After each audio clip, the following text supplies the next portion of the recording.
now, coming to you live from atop the Lavender Town Radio Tower, it's the one, the only, Puclpodcast.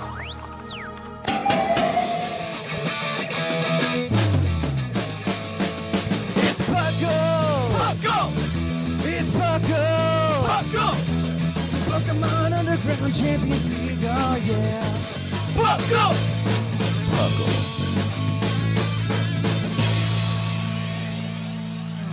Welcome to another episode of the PUCL Podcast. I am your host, Trainer Thatch, here today with my wonderful co-hosts. We've got the lovely, as always, fluffiest Whimsicott. Hello, everyone. And we've got the knowledgeable, as always, R.Sigma. Howdy, it's getting cold. It is. Oh my gosh. First of all, welcome to the PUCL Podcast. PUCL stands for the Pokemon Underground Champions League, a nonsensical name we came up with in 2007, where we talk everything Pokemon from the trading card game to the video game to everything in between. I'm excited to be here. We're going to talk about everything. Yeah, I know. So I'm back from Japan. I was in Japan for vacation. For those of you who were unaware that Shark was not me. So I was in Japan, and I had a good time. It was very relaxing. Unfortunately, my wife came home with COVID, so I've been quarantined since we've gotten back. Fun times. I hear that's a common thing from airports these days, so unfortunately. It was pretty... I've heard a lot of people catching it recently, which makes me go, I need to go get the booster very soon. Yeah, a Norwegian streamer I watched got it from the airport too, and was like at home for 2 weeks, and it's like, oh, yeah. I'm sorry. That's unfortunate. Yeah, thankfully, this is the second time that she's had it, and I have successfully so far dodged it both times while she had it. The scientist in me looked into this the first time it happened, though. It turns out that it is shockingly lower than you would expect the chance of you catching COVID from somebody you cohabitate with. It's actually pretty low. Well, lower than you would expect, because you'd be like, oh man, it's imminent. Yeah, and it's not. It's actually not. It's very far from imminent. It's something like, I think you have a 16% chance of catching COVID from somebody you live with, so 1 in 6. Mm-hmm. Yeah, it checks out. My brother and my mom had it because probably they caught it when they went to the hospital to do a thing for my brother. But my sister and my dad never caught it, and they all lived together. Yeah, it's actually pretty low, so you have a pretty good chance of just not getting it if you live with somebody. But thankfully, we live in a large enough house where we can pretty effectively isolate from each other. On top of that, all of my crafting and fun time stuff is down in the basement anyway. So I can go hide in the basement while she's up on the second floor, so we can have that giant gap there. A buffer. Yeah, the only thing is the little plague rats running around my house that are my cats and my dog. That's what I call them, or my plague rats when she gets sick. Because they want to they all want to go check on her while she's in bed, because it's odd that mom's in bed all day. Of course. So they go and see her when she's in bed. And then when I get up and move around, they're like, oh, something's going on. I would rather do something rather than nothing. Yeah. And so then they come and see me right away. And I'm like, okay, you guys have all been soaking in the COVID air. How about you all go take a breather and then you come and see me? I gotta get an air gap going, Yes. But yeah, I mean, other than that, we did a lot of stuff in Japan. We had a good time. Nice. I did end up going to more Pokemon centers than I anticipated. I'm surprised. Shocked. Yeah. Absolutely shocked. I know. No, our last day, we had way too much time because our flight didn't leave until 5 in the afternoon. But you get kicked out of the hotel at 10 o'clock, 11 o'clock. Yeah. So we're just what do we even do? And so we ended up going to the airport and dropping off our luggage with, they have a lot of these luggage storage companies in Japan. Oh, okay. Because they lean into the tourism pretty hard. And so you can actually go and just pay the equivalent of $15, and they stored all 4 of our bags for a few hours. Hours. And I did a similar, I did a similar thing at a train station in London once. Yeah.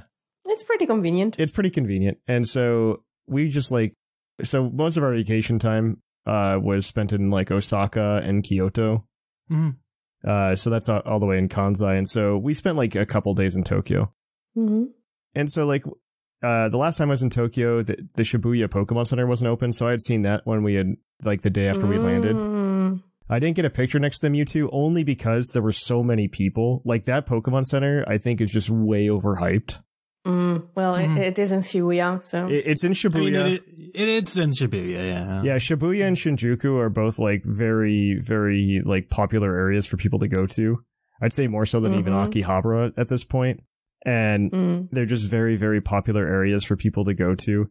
And so everybody went to the Shibuya Pokemon Center, and I was trying to get a picture with the Mewtwo, but the problem is, like, I was trying to form a line and nobody formed a line. People were just, like, skipping in front of me to, like, go. And I was just like, well, you know, I just want to do it, you know?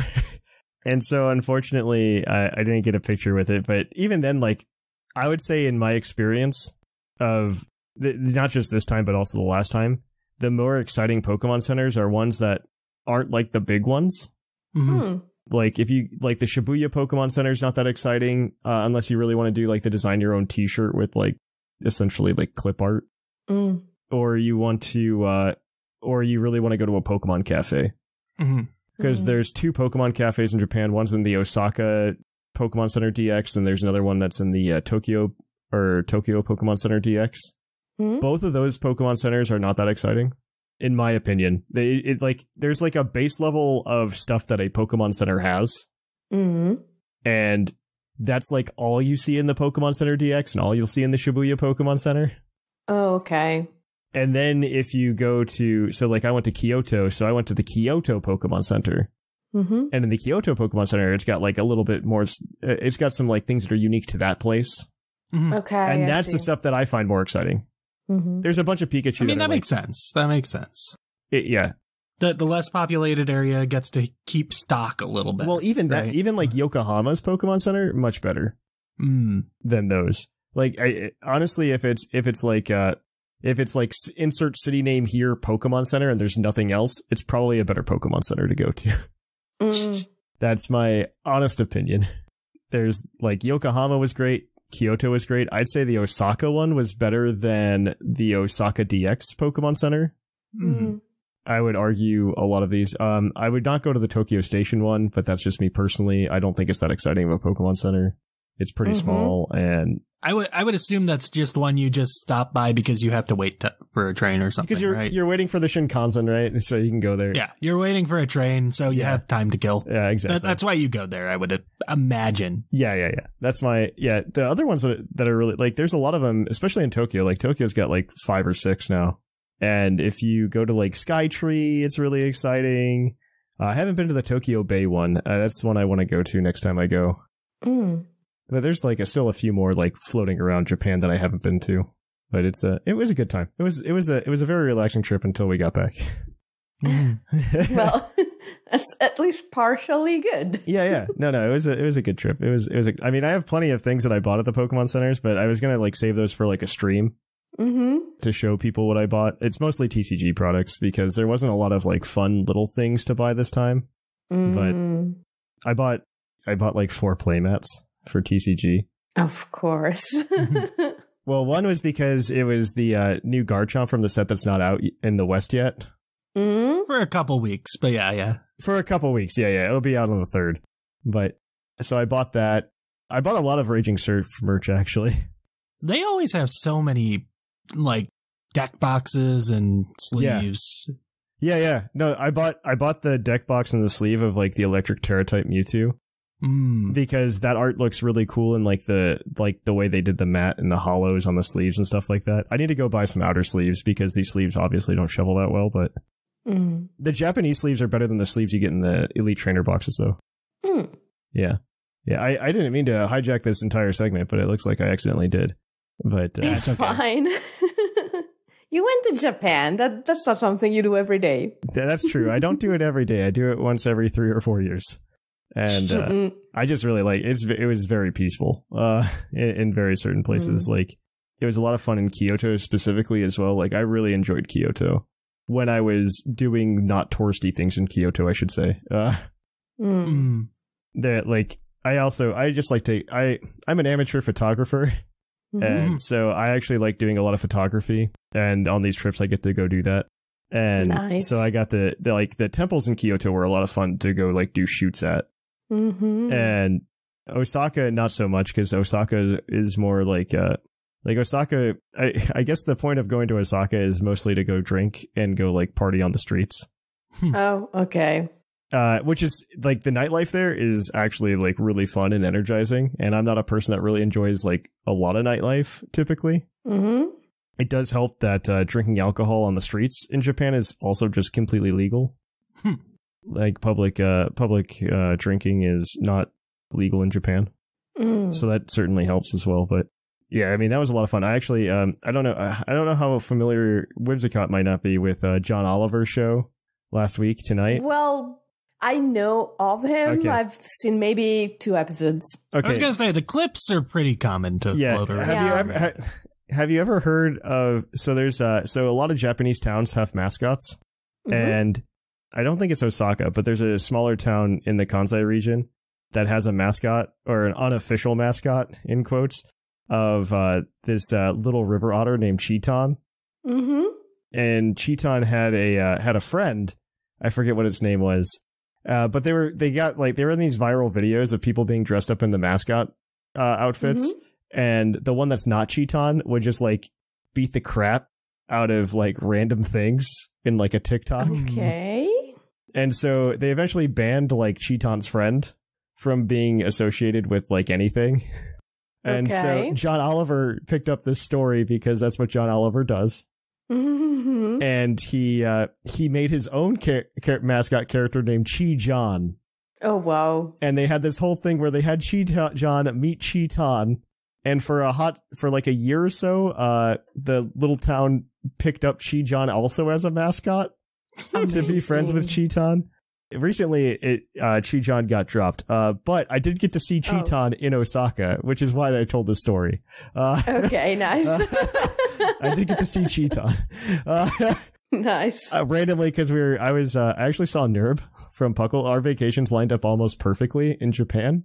Oh, wow. Mm-hmm. Yeah. So we ended up bumping into each other a couple times and having dinner and drinking. And we were in Osaka, and we see Cheeton. There's just like this giant crowd. There's like this famous like Running Man like LED image on the Osaka in Osaka, and we were down by that, and Cheeton's just out there like doing a dance, and I'm just like, wow, this is really weird. Why is this crowd forming? And then all of a sudden like a J-pop group just comes out of nowhere, and we had accidentally stumbled into a free J-pop concert. Wow. Yeah, it was a wild time. It was definitely a wild time. Like Osaka was a party. Kyoto is very peaceful though. I have some pictures from that. I need to just put them into like a PowerPoint and just like show them off on stream or something. the modern version of this live show after the vacation. Yeah, exactly. But yeah, I mean, there are some good pictures. I got some good shots. Okay, I did post some of them in Discord while I was there. No, the couple you shared on Discord were like super, super nice. Yeah, well, I try to. I mean, so my trick is I will always just take, if I find a shot I like, I will take about like 20 versions of that photo. Yeah. That way I can pick out which one I like the best. That's fair. That's fair. That reminds me of like Pokemon Snap, where there's an option where it takes 3 photos like consecutively, so you get to pick a good one. Yep, that was a nice feature. I can understand you taking a bunch of makes sense. As a photographer, there's pro tips from the amateur photographer Thatch. It's like I'm not a big photography person, so I love it. I used to spend a lot of time in high school. I started with film, and I mostly because the process is real zen to do film photography. I love it. Yeah, I wanted to do it. It just didn't. It never worked with my schedule in high school. That's fair. So yeah, I did it in high school. The high school I went to had like the largest dark room in the state of Indiana. Ooh. Which was really nice. And the thing is, like, the teacher was so lax and too lax, so like everybody just essentially used photography as a study hall where you got a grade. I mean, there's not much you can do. No. There's so much to do outside of the classroom with photography. That makes sense. Yeah, it was so great though, because that meant nobody was ever in the dark room. And so I had like the largest dark room in the state of Indiana to myself most days. And I would just go in there, and because I would buy extra film more than for the assignments. Nice. And I would go take a bunch of photographs on my own because I mostly like doing landscape photography, which made Japan perfect, obviously. Oh, yeah. Mm-hmm. So I went and did landscape photography, and I would just go sit in the darkroom for hours just developing photographs. Nice. I love it. I miss it sometimes because like it's just a real zen process because like you're doing like the developers and you're lining up the images and the when you're exposing the photo paper. It was it was super zen. My high school put their budget towards the FX department, which we actually had like a had a pretty big one. I never got into the class, but yeah. We did have like at least one alumni go on to the sci-fi shows where they had costume competitions. Cool. Yeah, nice. We've had at least one alumni from our high school go there, so that was cool. Dude, that's sweet. Art departments, they're important. I would go further down that rabbit hole, but this is one of the longest intro segments I think we've ever done. It's Japan. It's fine. It's going to be one of the shortest news segments we've ever had. It is going to be one of the shortest news segments, and on top of that, I think this one was interesting because I at least talked about Japan a little bit, even if I am a little low energy. But we're going to go ahead, and I think I'm going to cut it off here, and we're going to go ahead, and we are going to cue that epic music.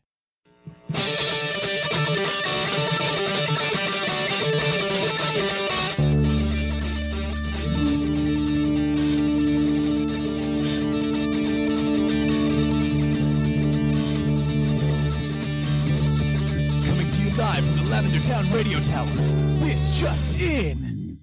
Welcome to the news. In the news, we got a few things to talk about. And an Operative word. Yeah, yes. The second episode of Paul Day and wins. With it, there's also a Mr. Spicy. I haven't watched the second episode. I watched the first, and honestly, I'm very confused. I haven't watched either of them yet. I'm just waiting for. I'm just very confused. Like, it's very obvious. And the first episode was about, but I didn't feel any. It just things just like kind of happened. It's one of those things though. I kind of equate it to, man, this is going to be, but Power Rangers, recently came. Of course it was. I was waiting for a 60s music reference, but it was the other thing. Yeah, the other thing. One of the other things. But in Power Rangers, they just released their, I'm going to put in quotes, final season, called Cosmic Fury, which was like 10 episodes. Literally the Power Rangers producers, whatever they want. And most of it is all like US shot footage. They made their own suits. It's very fun. And they definitely were trying to make it like adult storyline, really celebrate. Billy comes back. Okay. Yeah. David Yost is in it. I was going to say, they brought him back for that anniversary special. Yeah. So yeah, they brought him back for the whole season. Nice. Yeah. And yeah, it's very cool. It's a very, the only issue I have with it is that it's only 10 episodes. So they're trying to do a lot of things, and so it's very short. And so that's kind of how I felt about was that it feels like they only had so much money to pay for the animation or something like that. And so we got an 11-minute episode of what should have probably been 20 to like set things up. Yeah. That's kind of how I felt. I mean, the animation style is it's done very, but no, yeah, but I haven't gotten to the second episode yet either. That are just, okay, this is the budget you have. And they're like, well, these are the ideas we have. And the network is like, well, this is the budget you have. And they still like try to shove all of their idea the budget they have. Yep. And it doesn't always work out. Yep. You are correct. Yeah, it's just it's just one of those things. Oh, right. Moving on. We've got Pokemon Unite news, not move. All right. So Mimikyu released, Halloween stuff's happening. So one of the things they're doing is if you buy something from the Pokemon Center before Halloween, you get a code that will give you all of the ghost Pokemon. So like Dragapult, Mimikyu. All of them? Wait, all of them? Only for 3 days. You get trial passes. Oh, but you get all the ghosts. This is for Unite. 3 days. This is for Unite. Yeah. For Unite. They shouldn't run out of the codes like they did for another 5 hours earlier this week. It was Van Gogh cards? Yeah, oh my gosh. Don't even, oh my. Okay. Oh, they were a mess. Oh. This has been a mess the entire time. So, Pokemon missed this. Pokemon did a collaboration with, and they had so many cool Van Gogh products, like postcards, playmats, all this crazy stuff. How did I miss this? I love Van Gogh. No, I'm going to tell you how you. Because it was up for less than a minute. Not even. It was, because what happened is they announced, hey, there's this promo card you get, anything, and you could get multiple. So say I bought a playmat and a postcard or something, I would get 2 Pikachu and a Great Limit 10 on everything. Yes. And so what ended up happening is bots were scraping the web looking for the stuff. And so it didn't even hit like the new pieces on Pokemon Center at all because the bots bought and they ran out of cards. They ran out of and then they brought them back. Yeah. And then they brought them back. Well, they brought the cards back, but not the Van Gogh products. They brought the cards back. Like I was really upset because they brought them back while I was on the plane from Japan, and they were only up for 5 hours before they were just all sold out. Yeah, I think they went up at like 10, and they were out by like something like that. They were out very quick. So I don't know. It's one of those things that just it reminds me of like back in COVID when like they were silly hard. And so that's kind of what's happening. I don't know what they're going to do about it now because the second round was supposed to get so I don't know if there's going to be like a print run or I guess we'll see. Because I think what happened was the first time they just kind of shut it down real quick and prevented people from getting them, and they held on to this. So yeah, there was a Van Gogh collaboration. Yeah, I'll send you some of the Pikachu and a gray hat card. Yeah, Pikachu and a gray felt hat. Gray felt hat is a card that you can put into.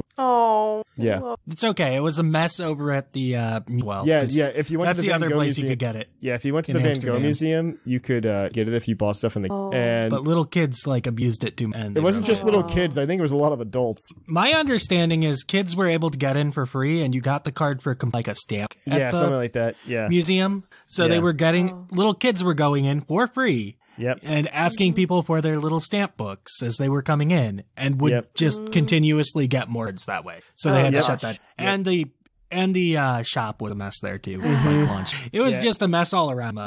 It didn't make the community look. Yes. It definitely was one of the worst. My highs. So hard. Yep. It was bad. It was real bad. Yeah. But now that we caught you up on what Van Gogh and Pokemon. Yep. Let's talk about some Go, right? Yeah, let's go. In Party Plays now out. You travel as a group 4 to complete tasks for wars. That's familiar. It's only groups of 4. Up to apparently. 4. But yeah. Yeah. Okay. Well, I mean, that means I can still like play with my fun. Yeah, exactly. Yeah, which all you want. I think you get like bonuses for battling in gyms. I don't know. Then the second part of the Halloween adds new costume. The Rocket Takeover, Giovanni Shadow. November 5th is Whooper Community Day for both. So that's going to... I should know that. Actually, I need to because I don't think I have any... Did they release Paul Day and Whoop? No, it releases for Community Day. Okay, I was going to say. Like they just released... Oh, okay. Thatch card. I love it. Thank you. What else is there in Pokemon Go? Wait, no, that's everything. That's it. That's everything.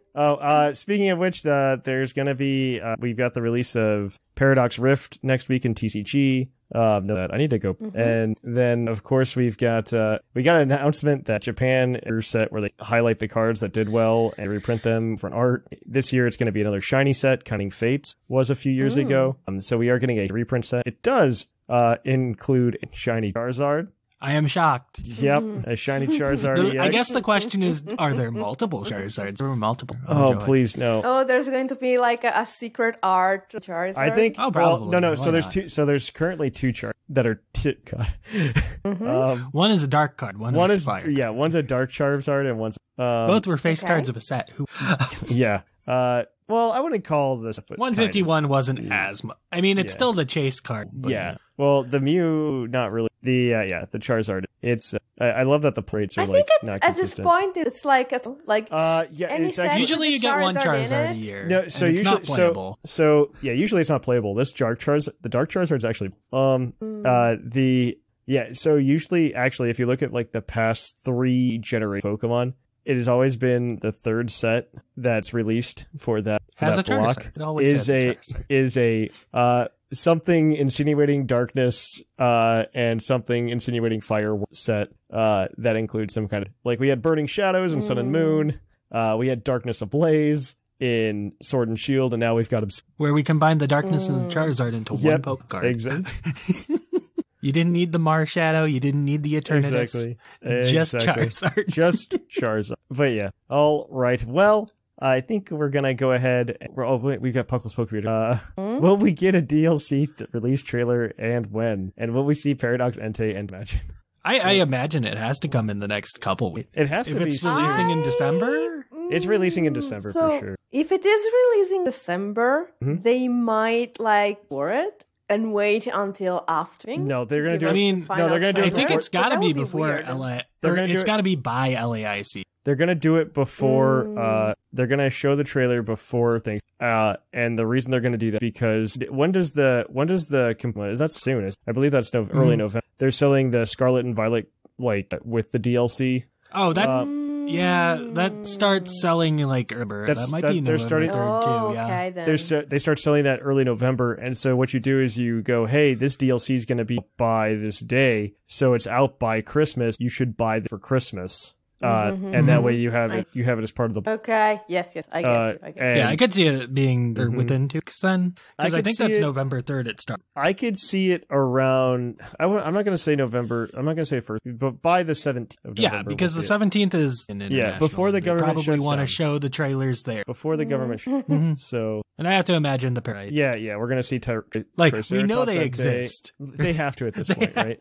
You can do plausible deniability on the people. Even though it's in the cutscene, it's just straight up there. It's just straight up in the it's obscured a little bit. You can't quite tell it's there, but it is there. It's just there, but it's fine. It's fine. All right. Or the Diplin Evo. But yeah, I think it's time for Puckle's Poke Quiz. So we're gonna kick that over to that, and we're gonna quiz your co-host Pokemon.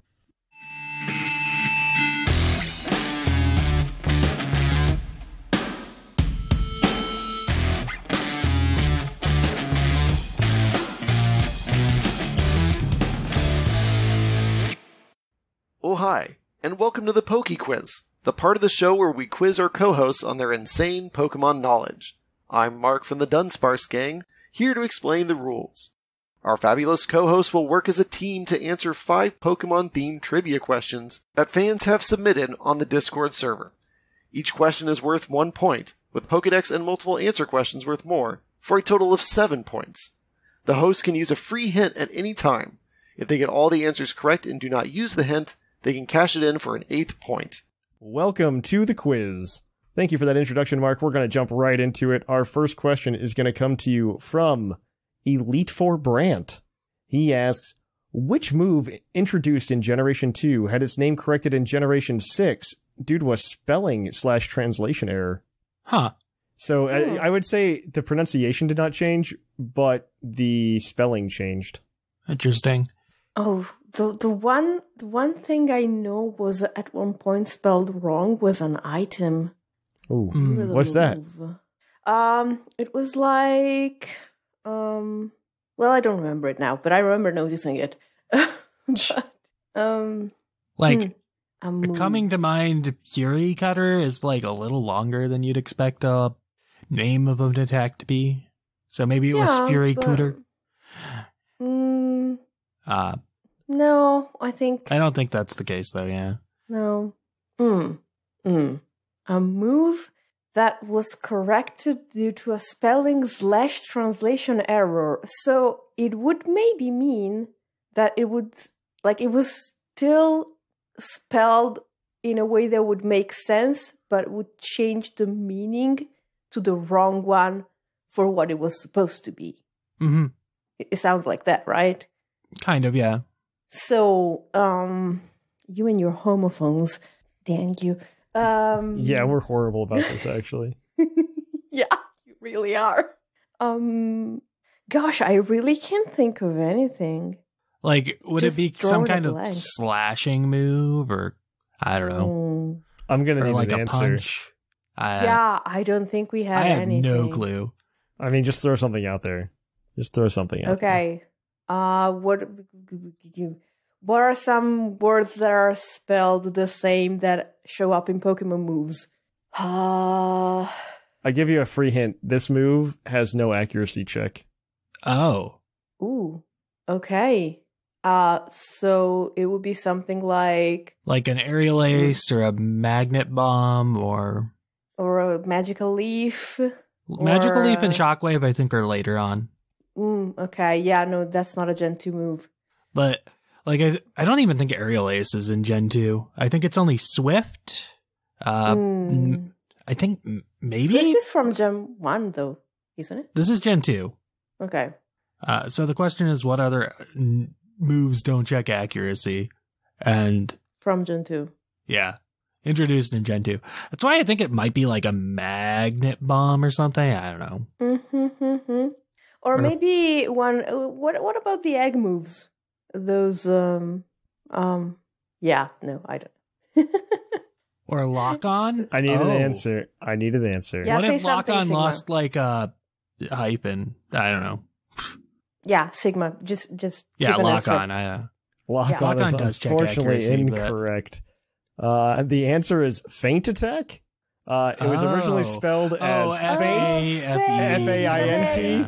And it was changed in X and Y to feint, F-E-I-N-T. Yeah. I always wondered about that. That is what happened. No, I didn't remember. I never run that move. That makes sense. Yes. No, it's very weak. It's like base power 20, right? Or something like that. Oh no, 60? Base power 60. I think they're all 60. Yeah, I was reading the PP. I am not awake. It just wasn't on much in Gen 2 because dark types were barely a thing. Well, you're 0 for 1. Your next. Oh, go ahead. That's why I didn't know. I played Gen 1 through 5 in Italian, so that probably didn't help. Of course, I would have noticed. Oh well. Well, your next question is going to come to you from Polywo, who we haven't seen in a while in the trivia. This is a TCG question from base set, though. I actually know the answer to this question because I think it's a very odd thing. In the base set, only the Poliwag line and one other water type card are weak to grass. Who is the other water type Pokemon that is weak to grass in base set? And not electric. And not electric. I always saw this one and I always thought it was odd that one was grass. Because it doesn't belong there. Yeah, exactly. Because it's not a Pokemon that's weak to grass in the game. I think. So what would it be? You said it wouldn't be weak to grass in the game, and it's a water type from Gen 1. Yep. Yeah, so it would have to be. They do this like occasionally still, and it's very annoying. It is. I think they're doing it with Spiritomb nowadays too. What are they making it weak to grass? Dark, something like that. Yeah, they're doing it because they're trying to because it's balance. A ghost type, so it gets to be weak to dark. They're just trying to balance the game because you can't just have random ghost types that are weak to psychic or something like that. Or random dark types weak to psychic. You can't do that, unfortunately. So if it wasn't supposed to be weak to grass, would you say it might be... I don't think Tentacle was in base set, was it? I'm going to give you a free answer there and say it was in Fossil. That's what I thought. Yeah. So I think the water cards were just water and ice types. Yeah. Am I wrong? Yeah, I'm pretty sure Lapras was weak to electric. The Vaporeon I don't think was added until the next set. I think all the evolutions were in the second or third set. Jungle. Yeah, they were in Jungle, I believe. Jungle. So it wouldn't be Vaporeon. And Vaporeon is weak to grass. I think the only ice type in Gen 1 that isn't also a water type is Jinx. Yeah, but I think Jinx was a psychic type. Was a psychic type. It doesn't matter. Card. Yeah, I remember her being a psychic card. What else is there in Gen 1 that is an ice type but not a water type? Oh gosh. You're going down the wrong trail. You're going down the wrong trail. Oh gosh. Okay, fine. Because I don't think it's Seal Dugong. I don't think that's it. You got Horsey Seadra. I'm pretty sure Seal Dugong were in base set though. You are missing some very specific Gen 1 water type Pokemon. Slowpoke, Slowking, or Slowpoke, Slowbro, or Pokemon. They were psychic types though in the game, in the TCG base set. Squirtles, Psyducks. You're still keep digging. Wait. Keep digging. This one was very odd because it evolved, and the Pokemon it evolved from was a water type and weak to lightning, I believe, in base set as well. And they changed it to grass, and I don't know why. It was very confusing. Strange. Yeah, let me look. I'm gonna confirm this. To be fair to us, there are 17 billion water types in Gen 1. In just Pokemon in general, you are correct. Yes. But especially in Gen 1, is not it then. Oh, is it? It's a fossil. No, it's not a fossil. They'd be in fossil. The fossil would be in the fossil set. That's another 4 water types off the board, though. You are missing very specific water types right now. I can't believe you're missing this one as a Gen 1 Pokemon. Okay, Magikarp and Gyarados. Gyarados. It's Gyarados? Is it Gyarados? Because it would be absurd. That would make sense, Gyarados. yeah, because it's flying and not weak to grass in the games. It would be quite weak to lightning and they made it weak to grass. That would be super weird. And that would make for good trivia.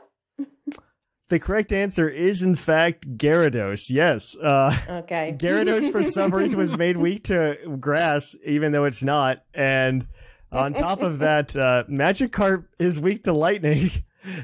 That's so weird. That's what I thought, because I played the TCG game, and I thought Magikarp was weak to lightning, because... I don't remember if I ever had a Gyarados card. I remember how it looks. I do, because it's in that cube I built. That one day we will I think it takes play. 4 water energies for like a hyper beam or something. I built the cube. Wow. We got to play this cube one day.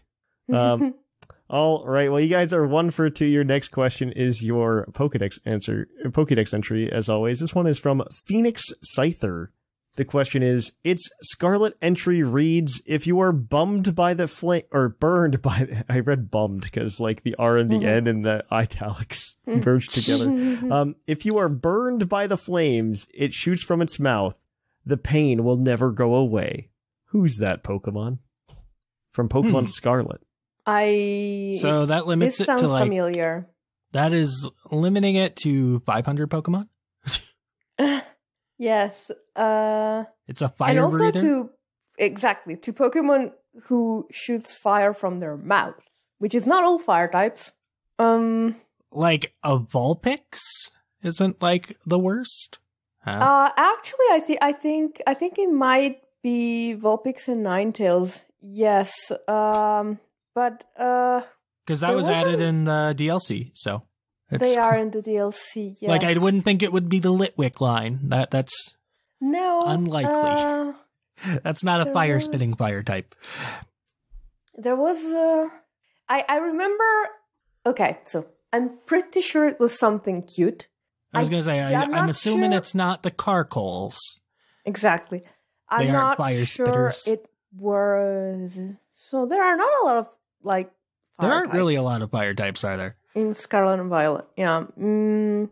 Yeah, I think we could go. I'm okay with the first guess being Vulpix. Yeah, same. Seeing where it goes from there. Same. Vulpix and Ninetales are unfortunately incorrect. Okay. Your next entry is going to come to you from Pokemon Violet, and it reads, upon hearing its eerie howls, other Pokemon get the shivers and head straight back to their nests. So I'm feeling Houndour. Yeah. Yes. Or Houndoom, but I assume it's Houndour. Are you locking that in? I like that. Yeah, I think so. Houndour is incorrect, but Houndoom is correct, so I will give it to you. Cool. We'll take it. So it is Houndoom. It is Houndoom. All right, you guys are 2 for 3. Your next entry question has multiple answers. I will give you up to 3 points here. This is going to come to you from... I'm going to give it to you from Liger, the trivia master himself. Ooh. There are 5 answers here. I only need 3 of them. If you get all 5, I'll give you a pat on the back and a gold star. And this is from Liger. What are the 5 abilities Starmobiles can have? Oh no! Okay, so I know one of them is Speed Boost, right? Yes, that's the easiest one to remember. That is correct. You do get 3 strikes and then you're out, obviously. But okay, there are. I remember that one. 4 more of them. Okay. One other one was I don't remember the dark one at all because I think it died instantly because I went there after the fire one. So yes. I think the fairy one had an interesting one, if I don't remember.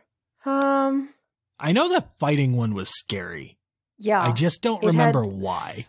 Something like something that boosted its stats if you did something wrong.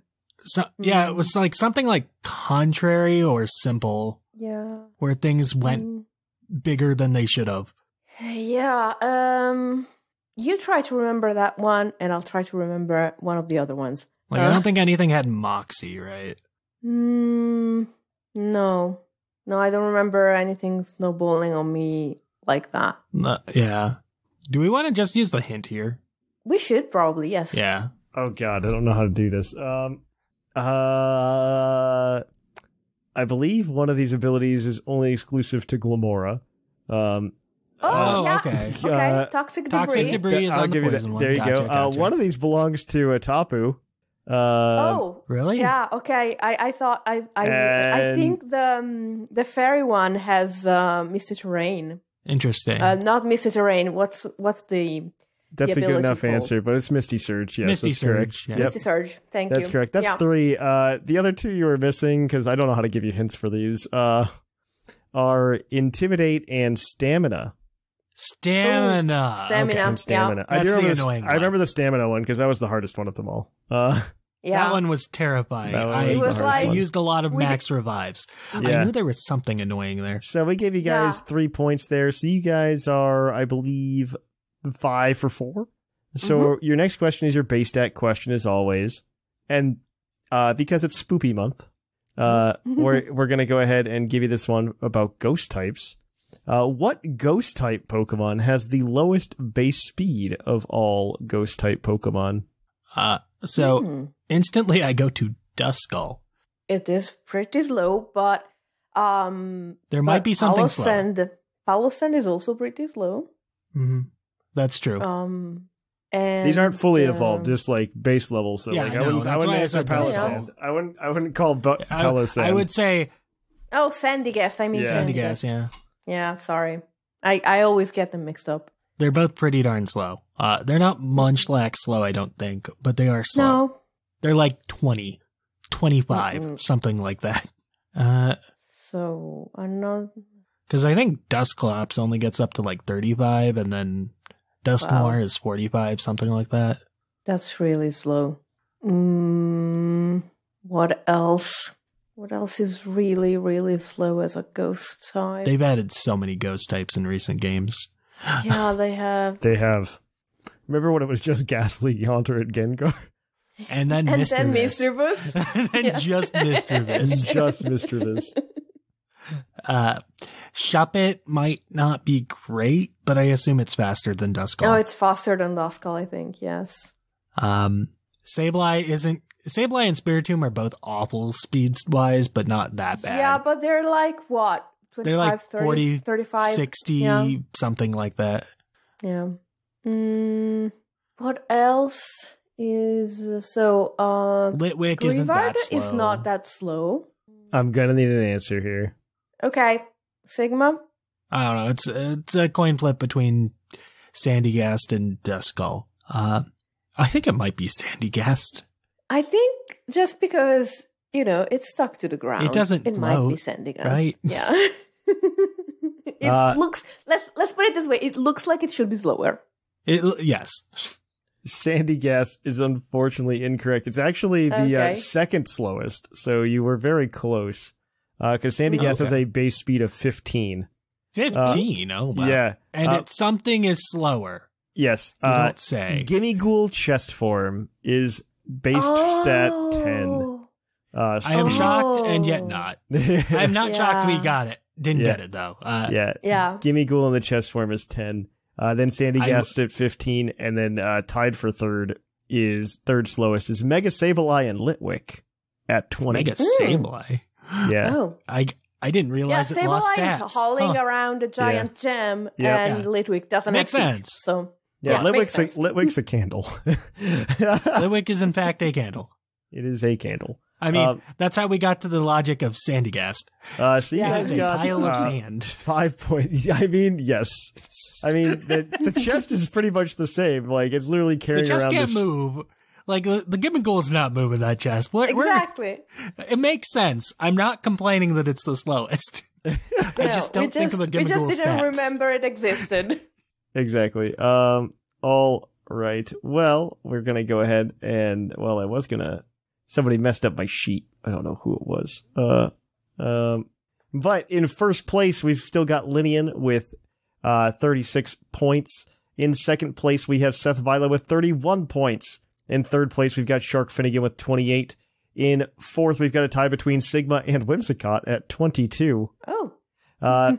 In sixth, we've got a tie between Shamu and Mark at 20. And in eighth, we've got Shushura with 17, Sublime in ninth with 14, and Claude in last with 12. It's still a race to 40, so it's anybody's game. So until next time, though, guys, we are going to kick it on over to the topic. Puckle Factory is back. Battle against your fellow Puckalonians with rental teams provided to you by us. Each week will have its own themes to explore. You get to pick which team best suits your wants, which one you think is the best. You have until October 1st at 8 p.m. Eastern Time to sign up. Further information can be found on our Discord at pucklediscord.com. Hope to see you there. Welcome to our topic. Our topic today is Mascot Pokemon and are they abused and overused? And this mostly came up to me because we got that announcement of the release of the new set coming out in Japan, where it's essentially Crown Zenith / Shining Fates, and there was something else before that, maybe? Mm-hmm. There was. There's always like this extra set at the end of the year that's like the fancy set where they just like make fun things and fun art of cards that are typically pretty decent in the meta. I don't think we actually got it in the US in the second year in the Sword and Shield block. I think they just ended up making that the Galarian Gallery. Yeah, because it wasn't shiny Pokemon. Yeah, it wasn't shiny Pokemon, so they didn't make it a whole full set. Yeah, you're correct. And so, yeah, I think it's very... This came up because they announced the set, and they announced that Charizard EX, the Dark-type Charizard EX, was going to be in it, but shiny. And so immediately I go, okay, so this set is going to be sold out into Oblivion, but it'll probably be reprinted into Oblivion, just like Shining Fates. I think Shining Fates I can still go to the store and buy an Elite Trainer box of right now. Thanks, scalpers. No, I can just go buy it, because they just reprinted it into the ground. The scalpers made them overproduce. Yeah, which is fine. I mean, that's fine, because I would like a chance, like, as a Pokemon fan, I know, like, I understand there being value in things, and, like, I do want certain products, but I don't want, I don't need, like, an excessive amount of them. Like, if a new TCG set drops, what I want is, like, a booster box, an ETB, and I like collecting one of each promo card. Mm-hmm. I think that's very fun to do. I don't know, like, yeah, that's going to ruin the set. But either way, like, I saw this, and I'm like, 6 Charizard cards, not including the Pokemon 151 Charizard we got as well this year. Mm. Then thinking about how Charizard's just, like, a lot of this problem stems from Charizard, and I don't think just Charizard is the problem, but I don't know that I like how much Pokemon is relying on stuff like this as almost a crutch. You know what I mean? Mm. Mm-hmm. Like, you don't complain when you see a new Pikachu plush, because that's just what Pokemon is. That's Pikachu. That is the face of the franchise. I do get a little annoyed at, like, Eevee and Eevee Evolution sometimes as well. I mean, they tried really hard to make Eevee a thing. And it still technically is, but it's not a Pikachu. The thing is with Eevee that there are people who don't like Pikachu, or maybe they don't like yellow, say, okay. And if you pick Eevee as your, like, second mascot, essentially, you have something for everyone, and you still only have to produce, like, one line of merchandise, essentially. No, I don't disagree with you. Like, I think Eevee was actually, like, a smart Pokemon to try to pivot as the second mascot,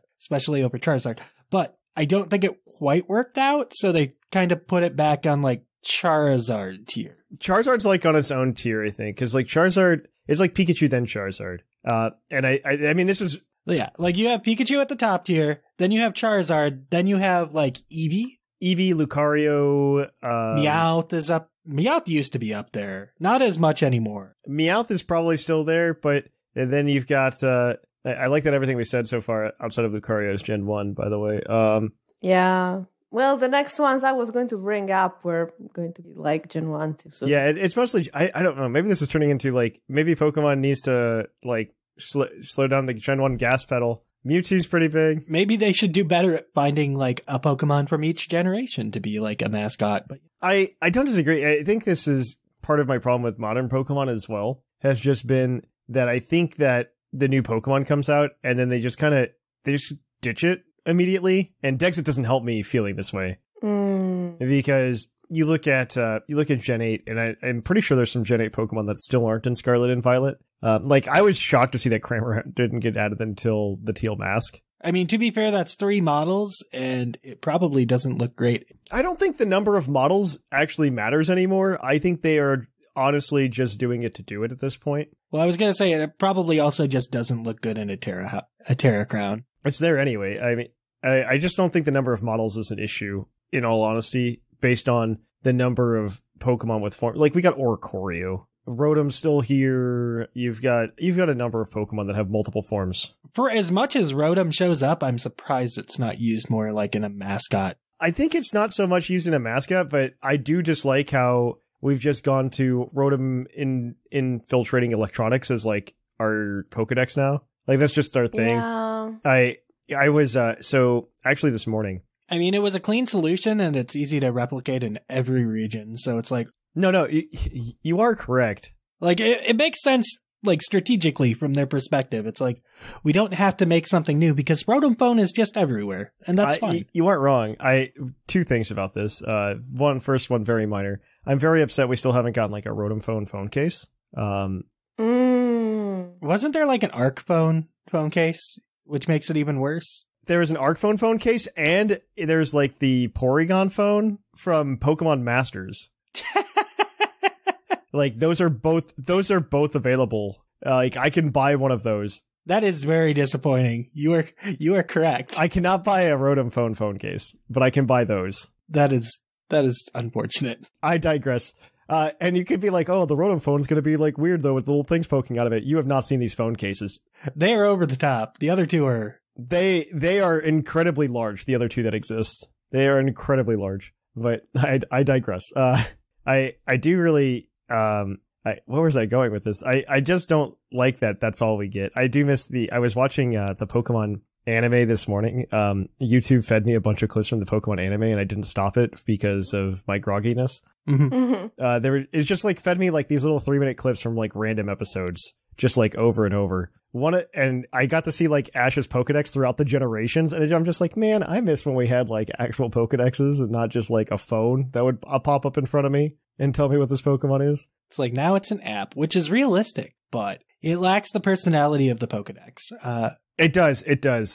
Well, no, okay, to be fair, they did improve on that in the anime. Rest in peace, Team Rocket, I guess, now that you're not in the anime anymore, but the Team Rocket got a Rotom phone, and it's this little... Didn't they get a sassy one? Yeah. And it's like, it talks in this like cute little uwu voice, and it gives like... I remember a Choodle clip went viral. And it gives like really bad like entries. It's not perfect. It's like discount bin. Wow. I mean, part of the issue with the Pokedex was that it just became less and less like marketable as time went on, because it was like an invisible hollow screen at some point, and it's just like, you can't make toys for that. Yeah, no, like the X and Y Pokedex was pretty bad. I don't disagree. Like, I remember the original Pokedex. That was a cool little item as a kid. But then it got to the point where you couldn't, like, market it anyway. So it's like, you're not going to get a hollow screen. No. Hollow screen is not good. I don't know. We're talking about mascot Pokemon, but yeah, I don't know. This is like turning into why is Pokemon still leading on Gen 1 after all these years? And okay, I did have this thought because, so, I'm sure I'm not the only person that's noticed this, and I'm sure it's kind of been stated more or less, but Pokemon art, like Gen 1 and 2, Pokemon art is very similar because I think all of the Pokemon in Gen 2 were essentially created during Gen 1. Most of them were, I think, yeah. Or prototyped at least, yeah. Yeah, they were at least prototyped, and they were brought over, and they were all done in the same style. And then Generation 3, there's certainly a shift in Pokemon designs and how the Pokemon are look. And you can see this again throughout, like Gen 4 is a little bit different, Gen 5 is certainly different. That's okay. Gen 5 is very different. Which is fine, but you think about how Pokemon are designed today and how they look, and then you look at like the designs of Gen 1, which really took off and are the ones that people remember. And my question, and maybe you guys have an answer to this or an opinion, but my question has been very recently, as I think about this, and this could just be insane and crazy, but is it because of the way that the Pokemon were designed? Are they just like designed well? Or is it just because of the way that they've just been like ingrained in like pop culture memory? And if it's the first, what's stopping them from making Pokemon in the same design space that they made them in Gen 1 now? Like, I think the answer is actually a third one. Okay. So it's so much easier for something to be special when it's 1 out of 150 than when it's 1 out of 1,000. Mm-hmm. That's a good answer. I mean, like, here I am looking up and down the list of, like, the Gen 8. And it's like, what Pokemon would I push as a mascot, right? Morpeko is close, but no, probably not, right? We tried this. Morpeko doesn't work. Alchemy's kind of okay. Like, Wooloo, maybe, but there's just not much to push. They tried Boltund. I think the very last time that they managed something that had enough iconic status to be memorable was Sylveon. Yeah, which is an offshoot of Eevee. And honestly, that became... I would argue Greninja to some extent. Greninja's pretty good. Okay, Greninja, yes. Fair enough. Greninja and Sylveon. Because Greninja was designed like that, I think. Greninja was designed from the ground up to be a popular Pokemon. No, it was. It legit was. Because, like, when Sakurai went to Game Freak, Sakurai's like, hey, I would like to put a Gen 6 Pokemon in. And they just, like, handed him the concept art for Greninja. And they're like, here you go. This is the one that it is. And, like, before he even hit Smash, he was already popular. Greninja is a fantastic design, though. Like, it is a really good design. They hit it out of the park with Greninja. Yeah, I do agree with the idea that maybe the Pokemon being of the 151 instead of being added on. I just really I hate feeling like Pokemon are disposable nowadays. I feel like Okay, I got another one from past Gen 6. Mimikyu shows up a lot. Mimikyu is probably the most recent, like, mascot ability. But again, it's popular. It's popular because it, like, harkens back to the concept of Pikachu. Granted, it is a mimic of the first gen, yeah. It's literally just trying, yeah, that's why. It's essentially a quote, a meme about Pokemon itself. That's why it's popular. Japan, by the way, has these plushes of Mimikyu with, like, the lit up eyes when it gets angry. I almost bought one, but it was, like, very big. It was very big, so I didn't buy it and bring it home. Yeah, it was adorable. I saw that and I was like, oh, that's pretty good. Yeah. Yeah, but so, okay, to elaborate on my concept, suppose you really, really, really, really, really like a certain type of animal, or a certain color, or a concept or something. You see the original 151 Pokemon, and you say, that's my guy, okay? And then, first of all, you have been in the franchise for 25 years. No, I would love the perspective. And I mean, I would love the perspective of somebody, and I guess we're getting to the point who got in at like XY Sun Moon. Yeah, I would love that perspective, right? Like, which none of us cover. No. I think we all started with red and blue. Yeah, yes, for various reasons. Well, that not just that we're old, it's just that, like, if you weren't if you're not over the age of 18, I try not to have you on the podcast, right? Mm-hmm. So so it's very hard to find somebody like that. But I am curious, like, somebody who didn't start with red and blue, because, like, even if we were to grab, like, an 18-year-old now, that's still, what year? 2005? A lot of those kids, like, got into Pokemon early enough that they still, like, went back and enjoyed Gen 1 to some extent. So, like, I don't know. Like, in 10 years, we'll have a better answer to this question. I can ask somebody, right? I'm sorry, I got so, like, thrown off by you saying someone who's 18 was born in 2000, and I just couldn't listen to the last 30 seconds. You're right. That hurts. That hurts a little bit. Oh gosh, yes. I had a physical reaction to that. But yeah, in 10 years you'll have somebody who doesn't remember Donphan. They just remember Great Tusk. I guess maybe even if so pick someone who is like 10 today and gets into Pokemon. Let's even leave aside the fact that they can't pick up a game that has all the Pokemon. Let's leave that aside, even though it's a big factor. What's actually going to be more rough about this is that at some point you get to the point where the kids getting into Pokemon also had their parents who were into Pokemon, so they're going to influence them with the Gen 1. Yeah, that's already happening. Like, yeah, thanks, Snag. The point I was trying to make is, okay, suppose even those people have their "that's my guy" moment. The popularity of any of these 1,000 guys, it's so spread out. It gets thinner, It's still diluted. That's why you have to centralize it on a few. That's why I'm surprised they don't do better at pushing something from each generation that isn't a starter. Well, so they do try this, right? Like the last 2 generations, I can think about them really trying. I don't know if they're trying it correctly, because in Gen 8, they really tried with Wooloo. They tried. Well, they managed to make it a meme, but memes don't last forever. I mean, same with Squabbit, right? I would even argue Lechonk, they're trying to do it with as well. Yeah, but it failed compared to Wooloo, because it was just like Wooloo 2.0. No, it was. I just don't think that's the way to do it. I think, I don't know, I do think a lot of it does come down to the simplicity of the designs of Gen 1 as well. It's very easy to grab onto something that's simple in design. I mean, that's why something like Snom can take off, right, in popularity? That's why Snom got, that really took off. The problem is right now, I think they're trying to lean into memes, which I don't think works as well. Because, even... That doesn't help. Even think about legendaries, right? I would argue that a lot, Koraidon and Miraidon, I think are going to be forgotten to time. And I think Zacian and Zamazenta will. I think a lot of people have already forgotten Zamazenta to begin with.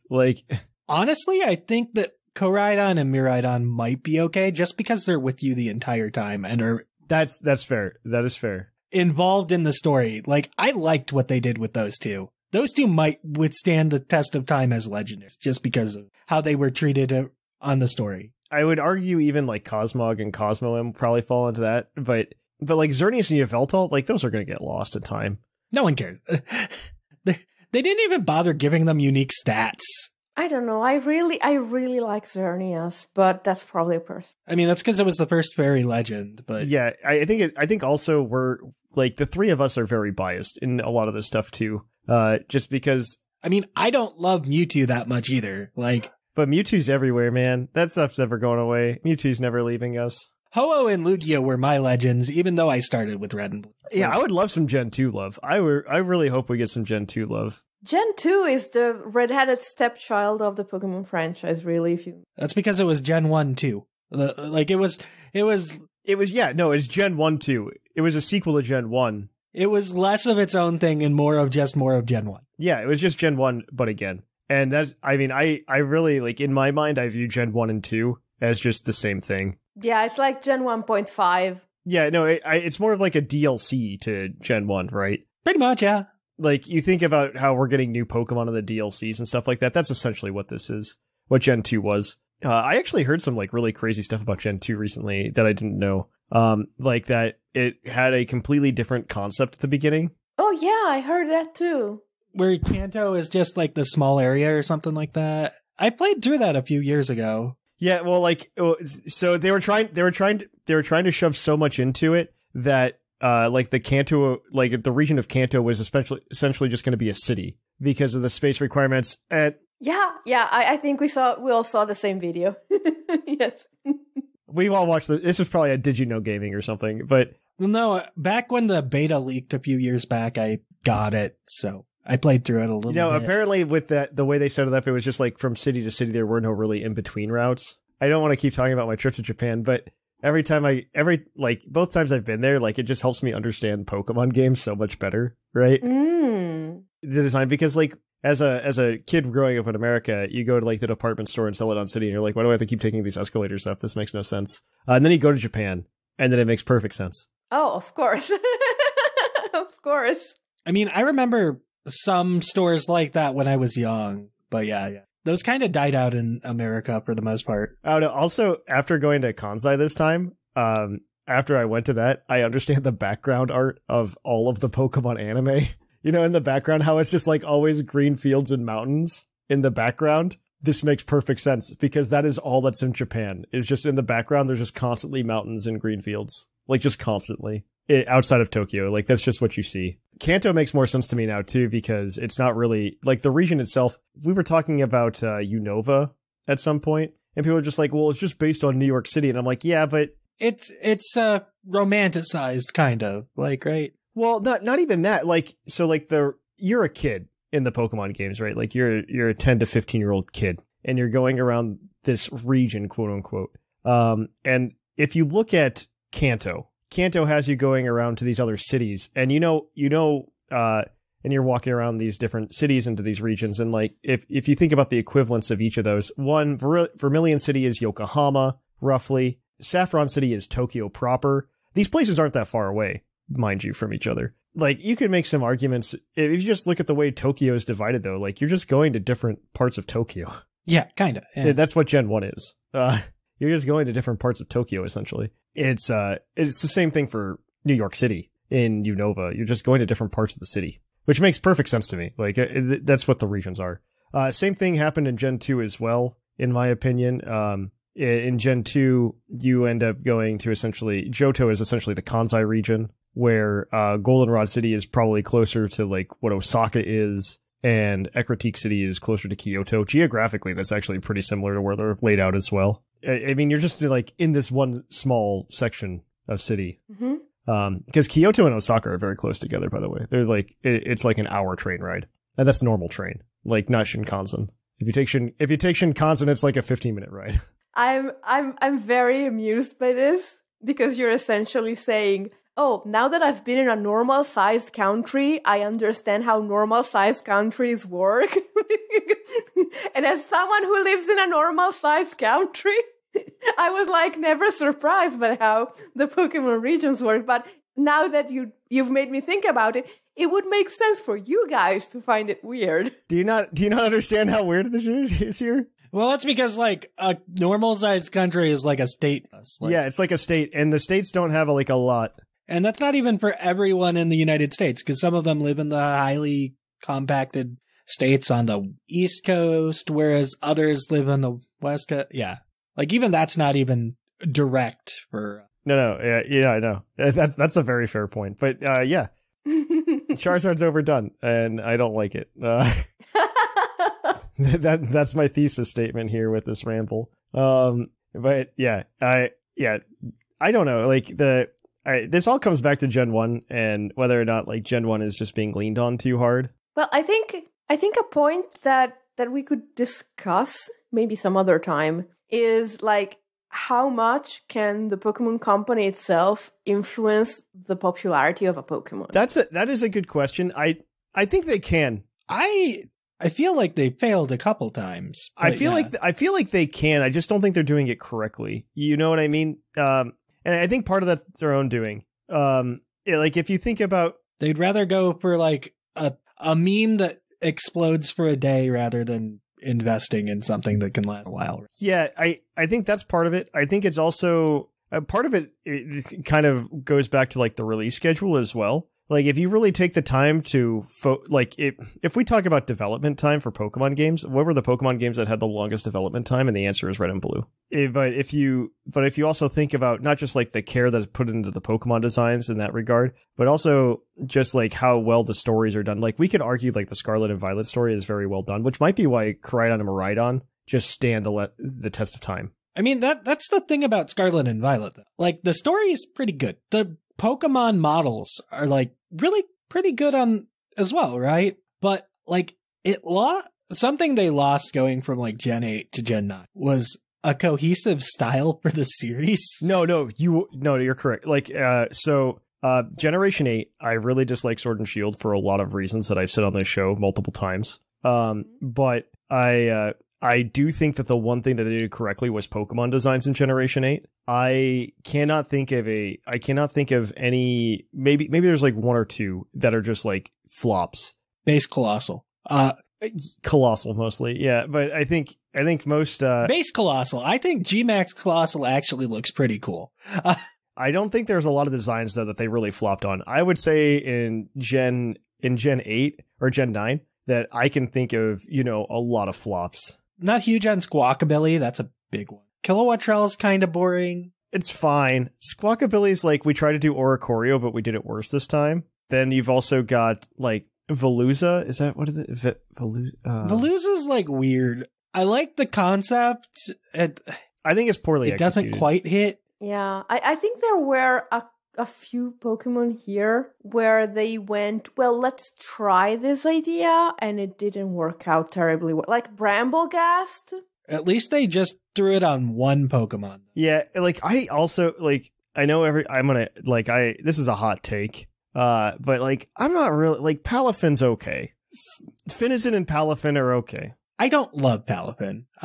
It's a cool concept, but if it weren't there, I wouldn't care. I love them to bits, but like, if you tell me you have to eliminate either this one or Greninja from the Pokemon franchise, it's goodbye to the cute dolphin. I think Wiglet's great, though. Wiglet's amazing. Okay. I kind of take issue. I take issues with both Wiglet and, to a lesser extent, Toadscool, just because I feel like, I don't know, it kind of comes back to like, I think Toadscool did the concept better. I'll give you that. I'm just like, is Pokemon creatively bankrupt? Like, this is a not so nice way to put this topic, right? Like, are they a little memey? Yes, they're a little memey. But like, I think that I think the idea is a cheap cop out to not have to put every Pokemon's form in a Pokemon game if you include the Pokemon, because I think they wanted to give Diglett a second regional form, just like Meowth, and they decided instead of making this a regional form, we're just going to make it a completely different Pokemon with a different Pokedex number. And that's literally what I think this is, by the way. It might also be a softer way to introduce the idea of Paradox Pokemon as well, where Paradox Pokemon look like that Pokemon, but they're not. I do think that's part of it. Also, Toadscool is the only Pokemon that is like a form based on a Pokemon that's not in the game. Still not. Still not. I think it's in the leaks, though, for not Crown Tundra. I wouldn't be shocked. It's easy enough to throw Tentacool and Tentacruel into a game. Yeah, they're gonna be there. They're gonna be there because it's very odd that they're not. Which it supports the theory that they were like last minute additions. I mean, I like how they did Poltergeist and Sinistrato. That was done well. That one was actually done well. I like that. They clearly understand. They're understanding where they can go with these ideas, and I like that. That one was actually good. That one was the most interesting of all of them because it at least did something different instead of being like, this is just ground grass. Being another grass ghost is not exciting at this point, but you know. No, but like, it has a cool design, and the idea of like switching them around is just cool enough to make it work. In a vacuum, it's really cool. What they did was cool. No, I love that they were willing to, and this applies to Gen 8 as well. I love that they were willing to take risks to things outside of Gen 1, just to kind of tie back into the idea of the topic. But I love the idea that they were willing to go past Gen 1 and do this. I mean, the same thing goes for like Dipplin and with Dipplin and oh my gosh, Archaludon that's coming out, Archaludon. And I think that's fantastic that they're willing to just go even back to just one gen and like touch up things, which is very cool. I mean, it took us so long to get evolutions back, and I'm happy they brought them back. My only concern is the way that they seem to not be making them accessible, if that makes sense. I'm still King Gambit's a little weird, yeah. No, it's not even that. That's not what I'm more concerned with, like Ursaluna and Cleavor and Weirdeer, right? And to a lesser extent, not Quillfish. I was gonna say Basculegion they figured out, and leaks say that Cleaver probably is figured out as well. Cleavor is very easy. You literally just put the Black Argorite in the game, which is what makes it more frustrating that Ursaluna still hasn't been figured out. Ursaluna's just messy everywhere, because even in its game, it's annoying to get. Ursaluna is very non-accessible, and the fact that we can't get Weirdeers, even though Stantler can learn Psyshield Bash, is very upsetting. And Hisuian Quillfish to, what does it evolve into? I can see it right in front of me. Overquill. The fact that we can't evolve a Hisuian Quillfish in Scarlet and Violet is very frustrating to me. Look, I'm still like ticked off by the fact that I can't make an Alolan Raichu for my friend. I think that's coming actually though. I think that's coming. So they're being it looks like very good about some of this in in Indigo Disc. Because you can catch a Alolan Executor, you can catch a Alolan Sandshrew and a Alolan Vulpix there. Mm. So I'm wondering if they're going to include something. You know what would be good?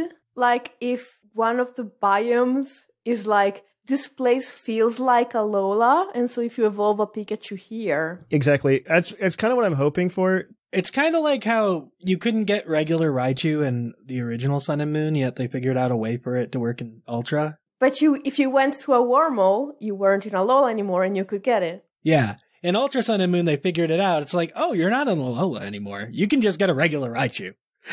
No, I think it's essentially that they need to figure this out on Switch anyway. And I don't want to say soon, but it's probably going to be like within the next year and a half. They really need to figure that out, because if not, they're going to unlock a lot of Pokemon behind inaccessibility with Pokemon Bank being gone. Because eventually Pokemon... Like, it'll have to be through either Go, or you could get them through crappy trades from Sword and Shield or Let's Go. Yeah, and I don't think they're going to do that. I don't think they're going to, lock anything to Go that's not Melmetal. And I don't think that they're going to lock... I really dislike Melmetal specifically. Like, I can dislike the idea of not being able to evolve Stantler because I have to send it back to PLA. But I dislike Melmetal specifically because I can put a Meltan in my Scarlet and Violet game, but I can't send it back to Go. That's what I did. Well, I can't even send Melmetal to Scarlet and Violet. But I can send a Meltan to Sword and Shield, but I can't send it back to Pokemon Go to evolve it, and I don't like that. They need to just make it a Thunderstone evolution, Game Freak. That's what happens when Go goes away. The ecosystem, that's not going to happen.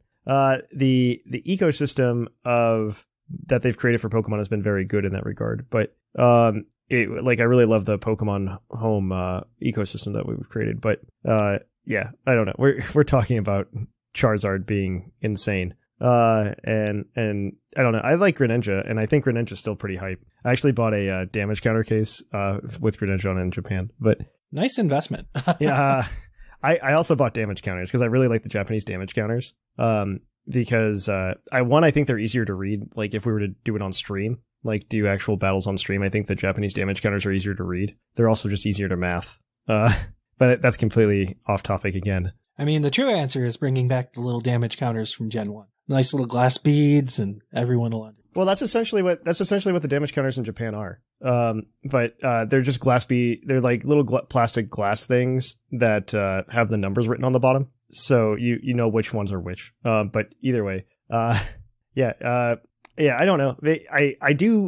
I guess the conclusion, not conclusion is the wrong word, but the statements that we keep coming back to a lot are that it really does feel like Game Freak or Pokemon is just leaning a lot on Gen 1. And I guess we don't have a very definitive answer as to the popularity. Whimsicott does give a very good argument that it is one of the original, like the original 151 just feels special because there's just 151 of them, which I don't entirely disagree with that. I think a lot of that has... I mean, it's a strong hypothesis. And like, we are getting to the point where a lot of people who grew up with Pokemon are coming to the franchise, and if the Pokemon they remember are there, then it's more likely they'll get it for their children. We do have a lot of people coming back to the franchise, especially on Switch, and they know what's up. I want one thing from Game Freak, okay? Because I understand Charizard's popular, guys. This is me talking to you, Game Freak. I don't know who's in charge anymore, but this is Thatch. This is a one-on-one.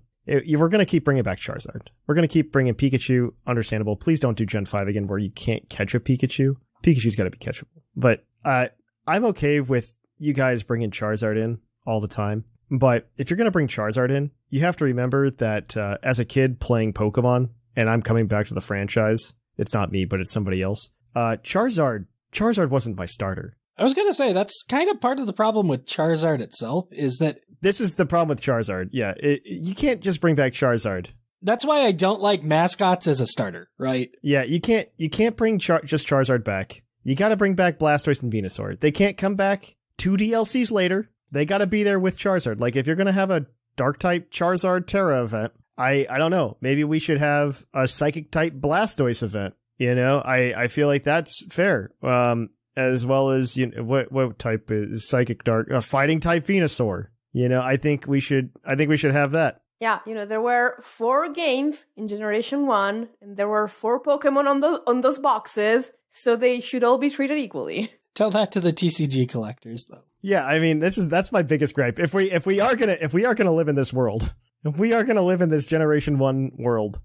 Give me these things. Like, this is all I request. Because I do think the favoritism of Charizard over Blastoise and Venusaur is very, I don't know. It sits poorly with me. It's blatant and done to a point that is almost ridiculous. Well, so like Generation 6 did this too, right? Where they really leaned on Gen 1 after the flop flop in quotes, that was Gen 5. Generation 6 gave Charizard 2 Mega Evolutions instead of 1?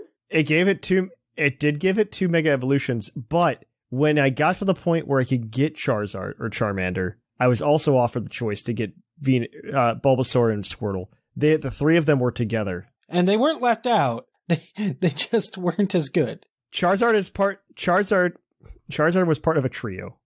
And I feel like Game Freak forgets this all of the time. But yeah, so this turned into us kind of examining the Gen 1 of Pokemon. It turned into us examining examining Charizard.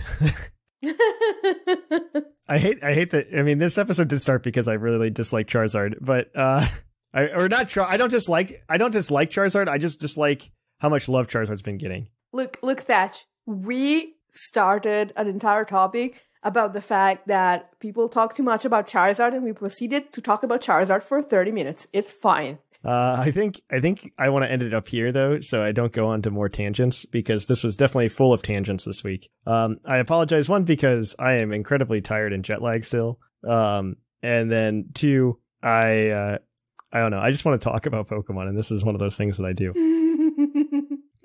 So I apologize for the rambly episode. We'll be back to a better form when I'm not tired next week. And until then, though, guys, I think I'm going to cut the topic here. So we are going to kick it on over to our Pokemon of the episode. We'll catch you on the flip-flop. Poke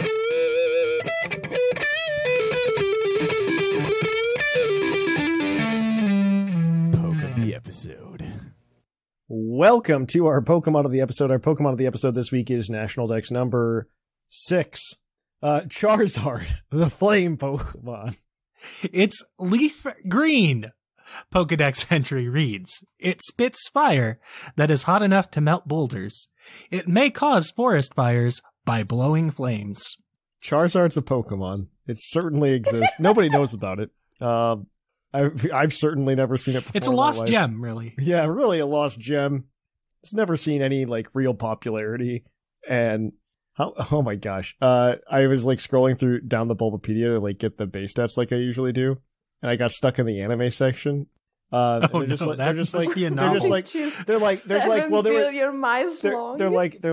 was Ash's Charizard, and then there was Charla's Charizard, and then there was Team ACT's Charizard, and then there was Elaine's Charizard, and then Trevor's Charizard, and then Kriawe's Charizard, and then Freed's Charizard. Look at the bright side. I don't think we ever saw Richie get a Charizard. I think Zippo ended at a Charmeleon. I think that's it did. all we ever saw. Thank God. Rest in peace, Zippo. Thank God. Okay. But Charizard has a base stat total of 534, base 100 speed, which actually isn't terrible, base 109 special attack, which is okay. This episode this week was almost about power creep, and we're going to talk about that here in a second, actually. But 78 HP, 84 attack, 78 defense, 85 special defense. Nothing like terrible. The move pool is pretty deep. You've got a host of dragon moves, fire moves, flying moves, and a bunch of other stuff to like fill in between. Like it gets ancient power, which is crazy. It was an egg move a while ago, and they just let it keep it. Why not? Yeah. It's crazy the number of moves that this Pokemon gets. I mean, you say that until you look at like Rhydon's move pool. Yeah. But we don't talk about Gen 1 move pools. They don't Gen make 1 sense. move pools are kind of insane, actually. But we're just kind of lucky that Charizard didn't learn Water Gun, and we're just moving on. Yeah, right. Yeah. Right. But yeah, Charizard, not a terrible Pokemon. It works out pretty well. Even without its megas that pushed it over the edge back in the day, or G-Max that pushed it over the edge. Yeah, I would argue to like a lesser extent, but yeah. It wasn't as impactful as the Megas, but it was still really good. Charizard also has a pretty prominent TCG card right now, for those of you who don't follow TCG or have heard the first half of this episode. You have like a week and a half to log into your TCG Alive account to get the deck. Yeah, you can get the deck. Charizard EX is a Dark-type Terra Charizard. and it's doing pretty well in the meta right now. It's pretty easy to play. It does pair well with Pidgeot EX, which lets you just search for any card because you need to do a very heavy rare candy build to make the Charizard work. I don't know how much that new TM is going to affect the meta. I assume it means you're going to have to run more Charmeleon. Yeah, you might have to run like 2 or 3 Charmeleon instead of just 1. But that might be it. But even then, I'm not sure that card's going to be heavily played enough to really affect anything. I mean, it depends on how much they want to mess up Qianpao. But yes.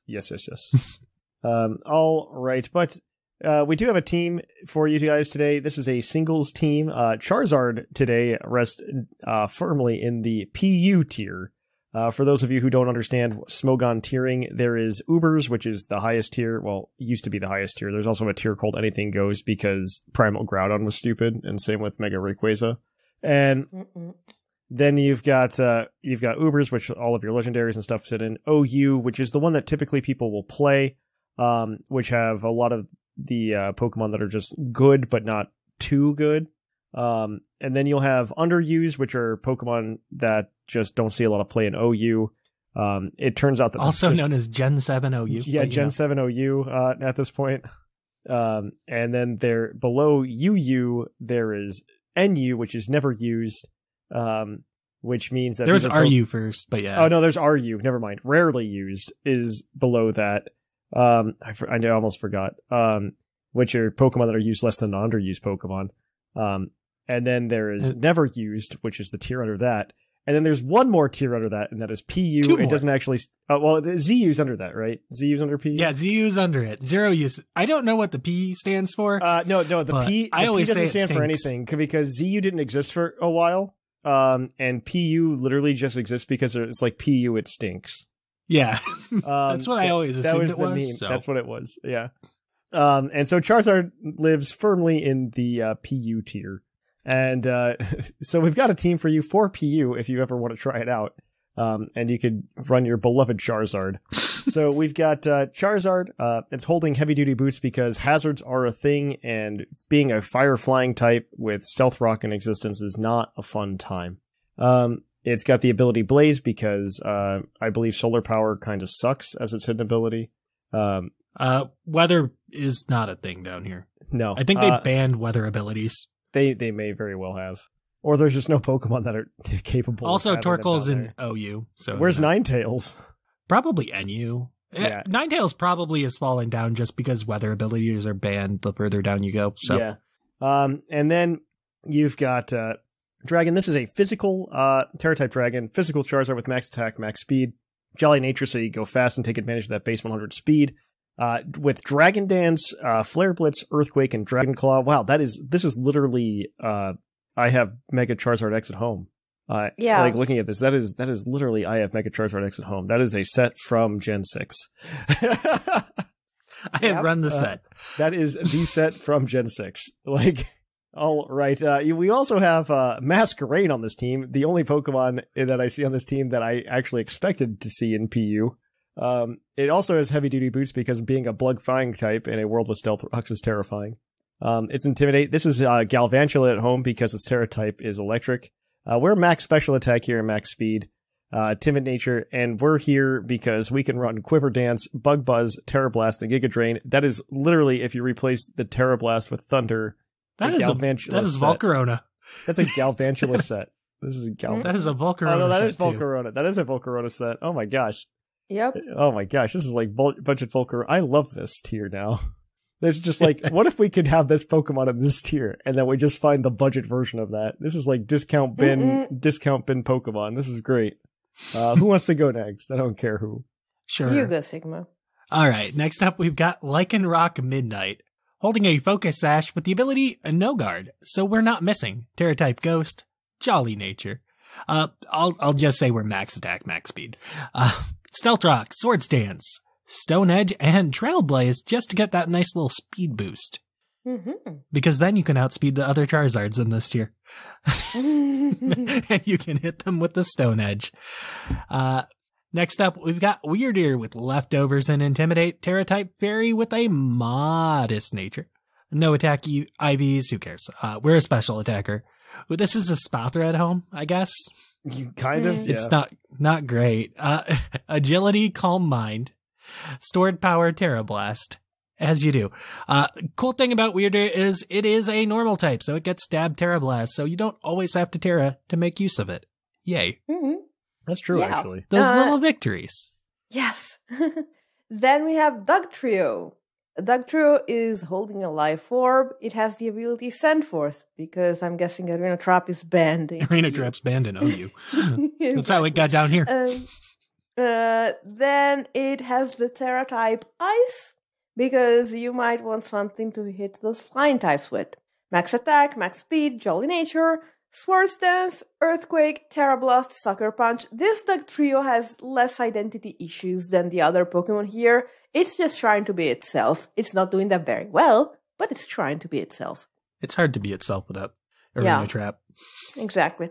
And then we have to round things up, an Alolan Persian with a very round face, cute, who is holding heavy-duty boots because being a dark type in a world of stealth is also apparently terrifying somehow. It might be the sticky webs. Maybe sticky webs? It might be the sticky webs. Maybe. Anyway, the ability is Fur Coat. The Terra type is Electric. Max Speed, Max Special Attack with a Timid Nature.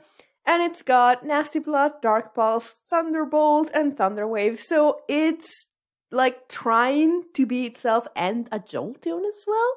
It's strange. It's working hard at something. I don't know what that something is, but it's trying. It's PU. You gotta work hard. Yes. This, I believe. Well, this is a team. We're going to put it on the Discord server for you guys to try out. We haven't done PU in forever. Right? Mm-mm. That's because it's been settling for a while. I feel like the metas in general, like ever since Gen 8, just have been so wildly insane. It's hard to keep Things up. are added so frequently. Yeah, it's just so hard to keep up. Yeah. Which I guess is kind of the point, but it is just very difficult to keep up. It sounds like Charizard and Skuntank might be like the good Pokemon down here. I believe for what it's worth. I believe Skuntank is good. Mm-mm. All right. Well, we are going to take this knowledge and we are going to kick it on over then, guys, to our mailbag segment. So let's do that. It's mail time! Send in your emails! Mail! Welcome to the mailbag. The mailbag is, as always, the part of the show where you can email us at puclpodcast@gmail.com and we will read your emails on the show. Probably, maybe. We do read them all. We only have time for 3 of them, though. But that worked out this week, so yay. And we're going to go ahead and read them on the show. Last week, we asked you guys what you thought about Pokemon crossovers. So I am excited to take a look and see what you guys have to say about your favorite Pokemon crossovers or what you'd like to see come out of those. But before we begin, this segment is brought to you by the fictional energy drink Green Tauros, the energy drink that gives you hooves. Hooves. Hooves. And as always, we'll give out the Green Tauros badge to anybody that sparks good conversation. Without further ado, let's jump right on into it. Our first email this week is going to be from British Gent, and I believe Whimsicott called dibs. I did. Dear Holiday Blue, Thatch, and his inspiring co-hosts. Firstly, I do hope you had a fantastic break. The photos you posted look awesome. They did. On to the mailbag. Good. Crossovers. Well, I think for most of us, especially the elder side of Pokemon fans I speak, when I say Pokemon Conquest has to be one of the best, if not the best, crossover. I will say the possible hype and love for this game could be enlarged because of the fact that there has only been one game like this with Pokemon. Yes. One game I will say I would like to cross over would actually be another card game. As of late, me and my daughter have started playing card games and getting into the likes of Here to Slay and other games like it. They are short 15 to 30 minutes games. Make a team, take down the boss, and be the first to do it. Simplish games. Now, how about if Pokemon did something like this? Collect a team of 6. Take down the gym leaders, the boss cards, and be the first to do it, all by rolling the dice. Oh, yeah, there are a lot of, simple-ish card games like that lately, and they're usually very fun. So they probably should look into that. So they did do a thing very briefly. So they're probably not going to do this so it doesn't get confused. Like from a brand perspective, probably not get confused with the Pokemon TCG. But they did do a thing with the Pokemon TCG. They've done 2 things very recently, or I guess 3. So the first thing that they did a while ago was during the Sword and Shield era, they announced rules for playing against raid bosses. So you could build like a small little deck and like go beat up a raid boss together. You could have like a 4v1 or 4v0, I think. I don't think anyone controls the raid boss. They've really refined the raid boss thing. Like if you go to a regional or something, you can play these in side events, which are actually a blast. Where the raid bosses like have like their own deck and stuff like that. It's actually very cool. But additionally, they've done the Pokemon Battle Academy, which is they've tried to package the Pokemon TCG into a board game essentially. Where you have 3 decks and you get to choose one of the 3 decks and you battle it out, and they typically don't have type advantage against each other, so no deck is good against the other specifically. And then the third thing they've done, this is very, very recently, is they've done like the My First Pokemon deck thing. Oh yeah, with the blue borders? With the blue borders, yeah. And so you can actually play the Pokemon TCG in that way, and those cards aren't legal for competitive play anyway. But yeah, just something you can just throw out there. Fair enough. Overall, I'd like to see some card-based games from Pokemon. Come on, we all know this wouldn't cost much to do. Have some amazing art on, and Pokemon would put a pretty nice price on it. Winners all around. Yeah, I guess I understand your... It's like something they'd license out, probably. Yeah, exactly. Because, like, these games that are card games are not always, like, marketed as card games. Like, you'll see a board game on the shelf, and then you turn it around and realize that 90% of it is made of cards. But you see a board game on the shelf, you know? Going off a comment made on the show last week, who wouldn't want to play a Pokemon card game? Item boxes become power to use an attack on another driver. Pikachu has great acceleration and can take a corner sharp. Golem is slow starting, but when it gets rolling, pun intended, of course, its speed is high, but it can't take corners well. Or Pokemon Party. Easy, use what Mario has, but put Pokemon in it instead. Isn't that just the games from Pokemon Stadium? I mean, yes, but we haven't had that in like 20 years. Forever, yes. I do miss Pokemon Stadium. I mean, I would love Pokemon Party though. Pokemon Party is a great idea. I'm not against it. No. Fun either way, but not one I'd probably jump for. Anyways, time is ticking on, and my tea is about brewed. A question before I go for my evening tea, though. Do you think we will see Pokemon celebrate Pokemon Gold and Silver next year, as it will be 25 years since they were released? I want them to. Please do. I'd like them to. I don't expect them to. Okay, so I could see them being put on the eShop. Well, they won't be on the eShop. I think if we get Gold and... Or not eShop, but yeah, you know. But it's going to be on Nintendo Switch Online. But I think that they're going to do that soon, because like the moment that it's going to be like bank gets shut off, and then like a year later we get that, in my opinion. But maybe that's my honest opinion. And I do think Pokemon Gold and Silver. So I know this sounds like this is like a hot pie in the sky idea, right? We're getting a lot of Unova references, and a lot of people are taking that to mean that we're going to get a Unova remake next year or something along those lines. I think a very easy game for them to punt out would be Pokemon Legends Gold and Silver. Mm-hmm. I also do think that even doing a remake, kind of in the vein of Gold and Silver, kind of like you did for Let's Go Pikachu. Not a Let's Go game, please, no Let's Go games. But I was gonna say I'd rather have like Ilka just poured over Heart Gold Soul Silver. Heart Gold Soul Silver, yes, I absolutely agree with you. Which I don't think is a terrible idea either, by the way. Like, I'm not against that. Those are better games than Diamond and Pearl.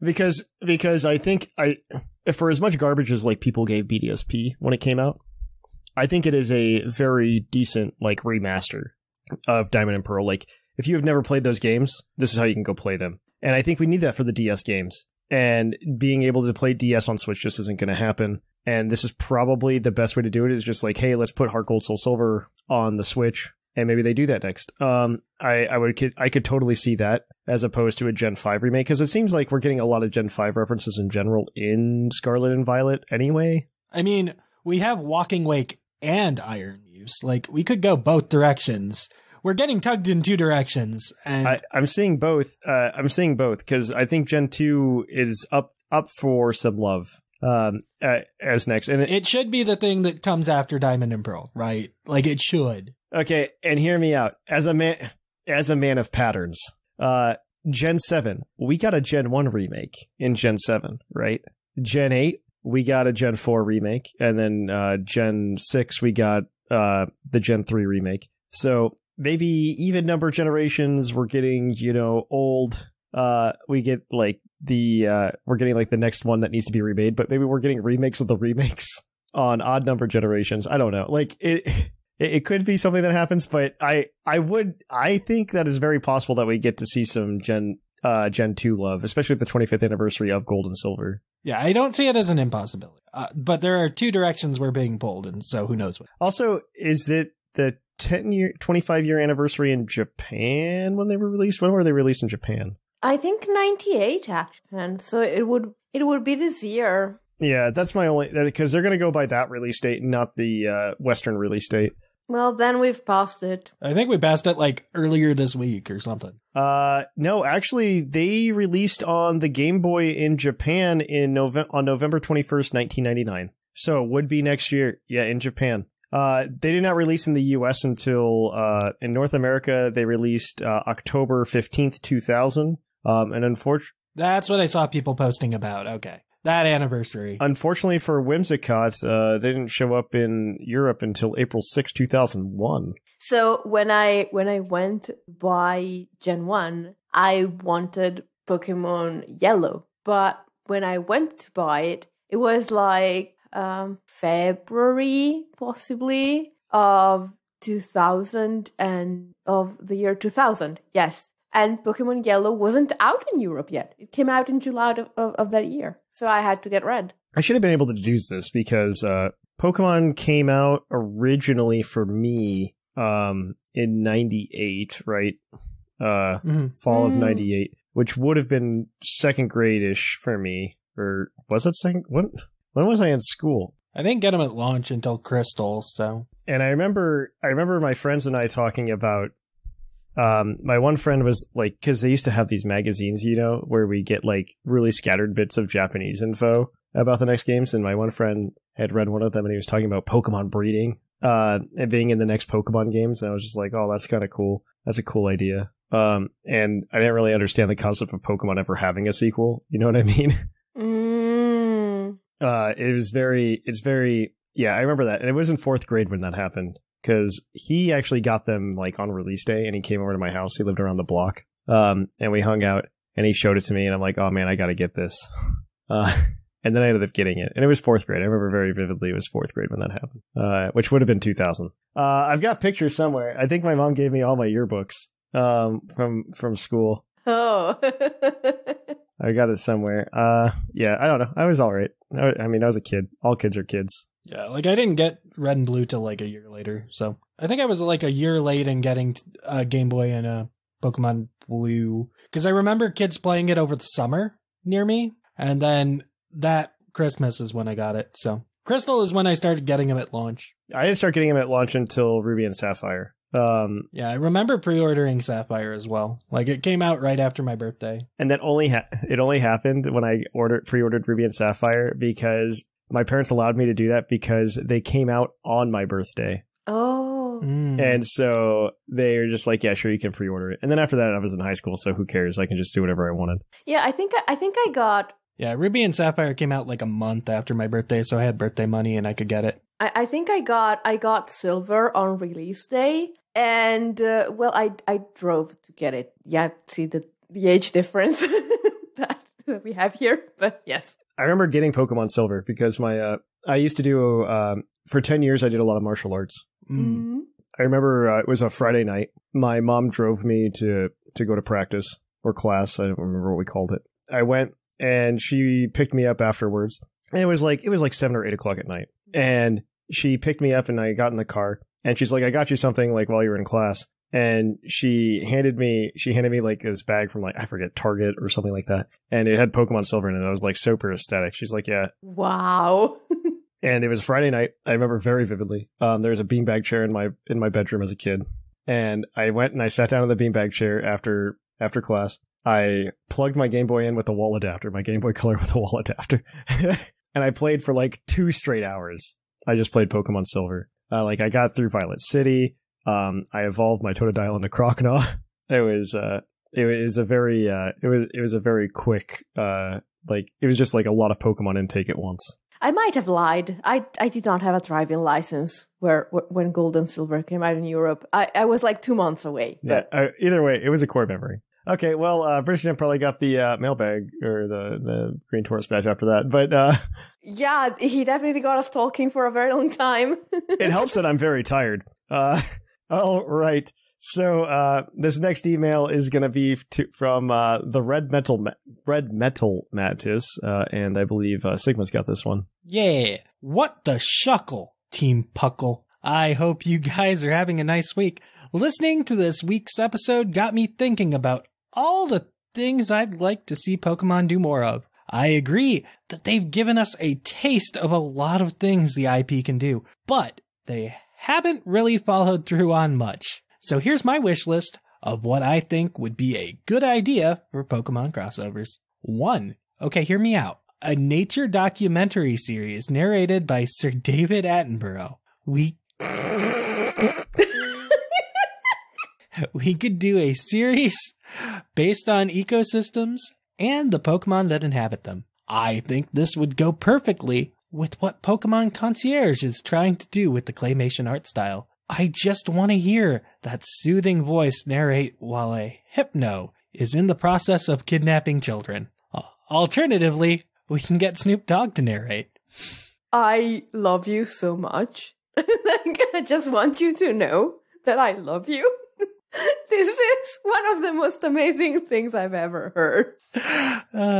2. Pokemon Stardew Valley, or really any cozy sim. There's a lot of potential here. Just as you said, we can do a Safari Zone Tycoon, or we can do a daycare and finally learn how eggs are made. Okay, so I haven't listened to this episode yet because I was in Japan and I didn't have time to listen to the episode that we didn't make, or that I didn't make. I need to listen to this, after reading these emails.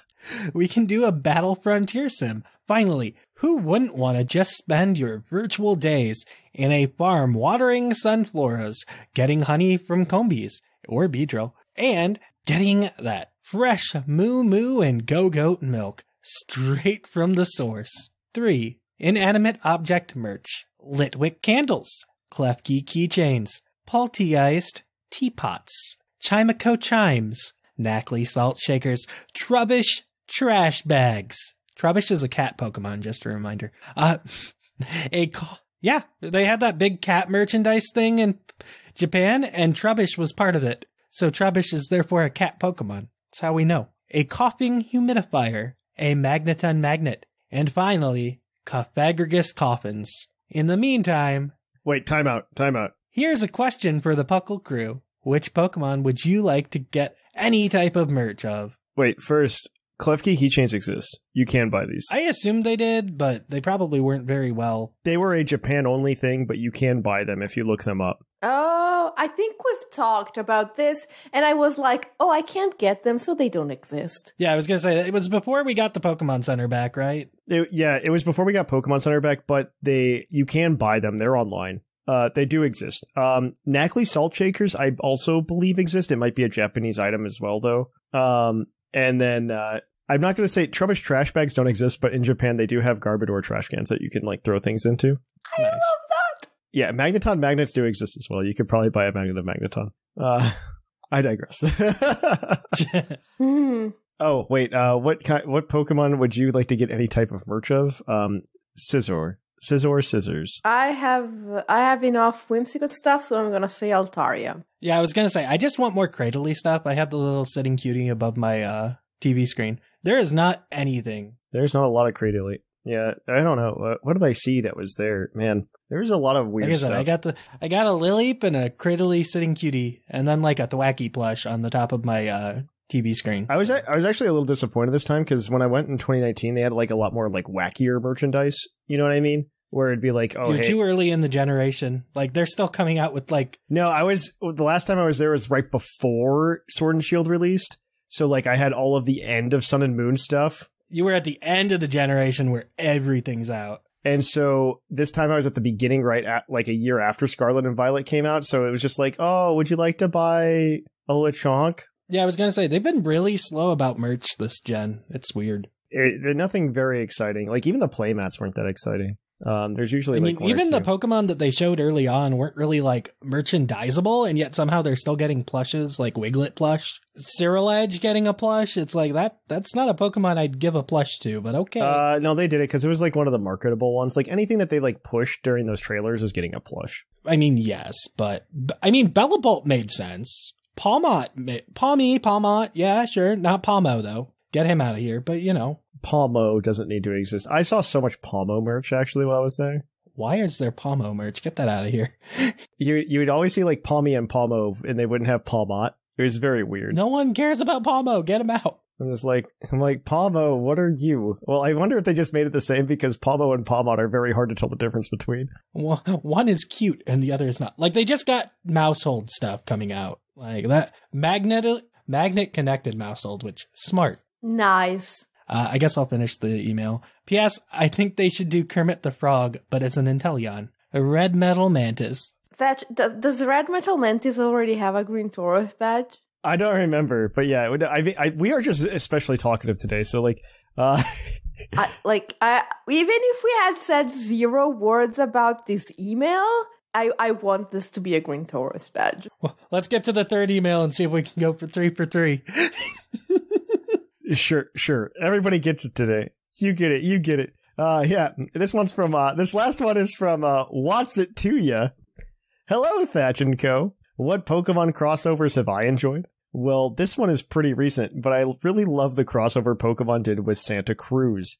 Being a skater and lover of Pokemon, I about fell out of my chair, or should I say off my board, when I saw this announcement. Like Pokemon, I feel like I've almost grown up with Santa Cruz as well. Sadly, I was unable to get one of those sweet boards because they sold in literally seconds. I was really hoping I could get the Venusaur board to hang up in my office. As much as I love this crossover, I don't think I'll be going on eBays for these boards. At least they still had some t-shirts and hoodies left over, so of course I got some of those. Now as for what I would love for Pokemon to cross over with is something that may be common among fans, and is most definitely a reach that will probably never happen. That is a crossover with Star Wars. Yeah, that's not happening.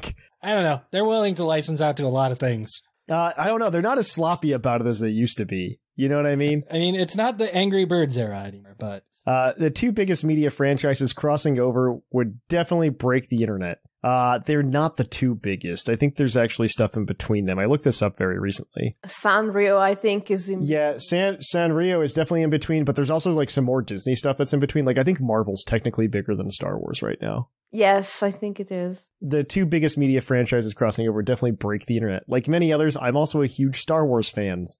So these two media giants crossing over would be a dream come true. I mean, can you imagine Pika Skywalker, Obi-Wan Kadabra, Iron Hand Solo, Leia Oranguru, Darth Blastoise? I'm sorry, I lost it with Obi-Wan Kadabra. Iron Hand Solo is pretty okay. I'm not mad about that. Iron Hand Solo is pretty good too. And of course, Bulbaka. Bulbaka. Oh my god. I am immense. Anyways, I hope you have a terrific week. Catch you on the flip-flop. What's it to you? I am now imagining like a tiny Bulbasaur opening its mouth and Chewbacca's cry comes out and it's epic. I need a video of that. I need like the Pokemon anime with like, instead of when Bulbasaur opens its mouth, the lip flaps, it's just Chewbacca sounds. It's just Wookiee sounds coming out.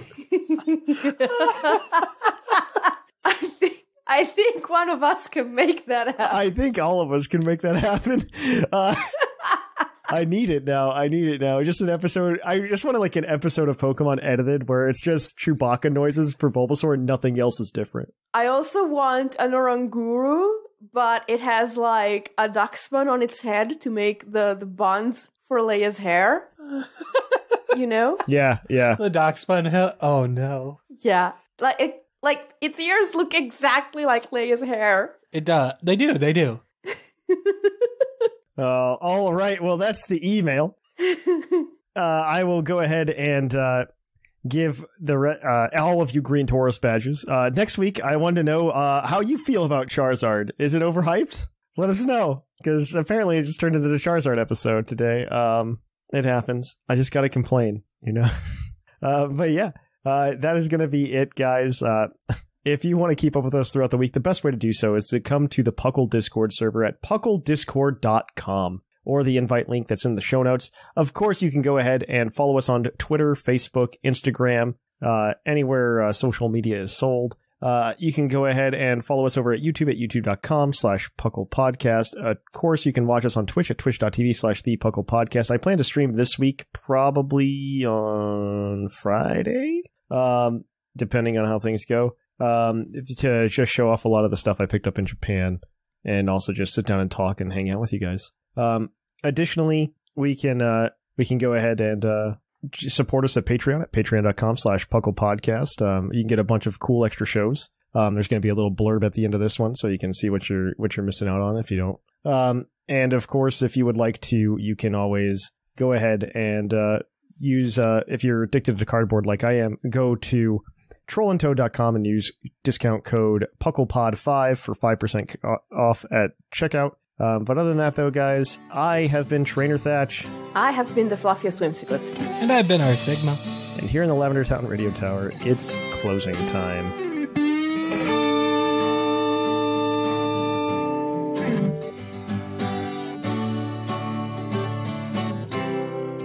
It's closing time in Lavender Town. Time to say our goodbye. Time. Farewell, my friends. I'll catch you on the flip side.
Welcome to the second episode of Puckle's Chit Chat. I am Thatch, here today with the wonderful, fluffiest Whimsicott.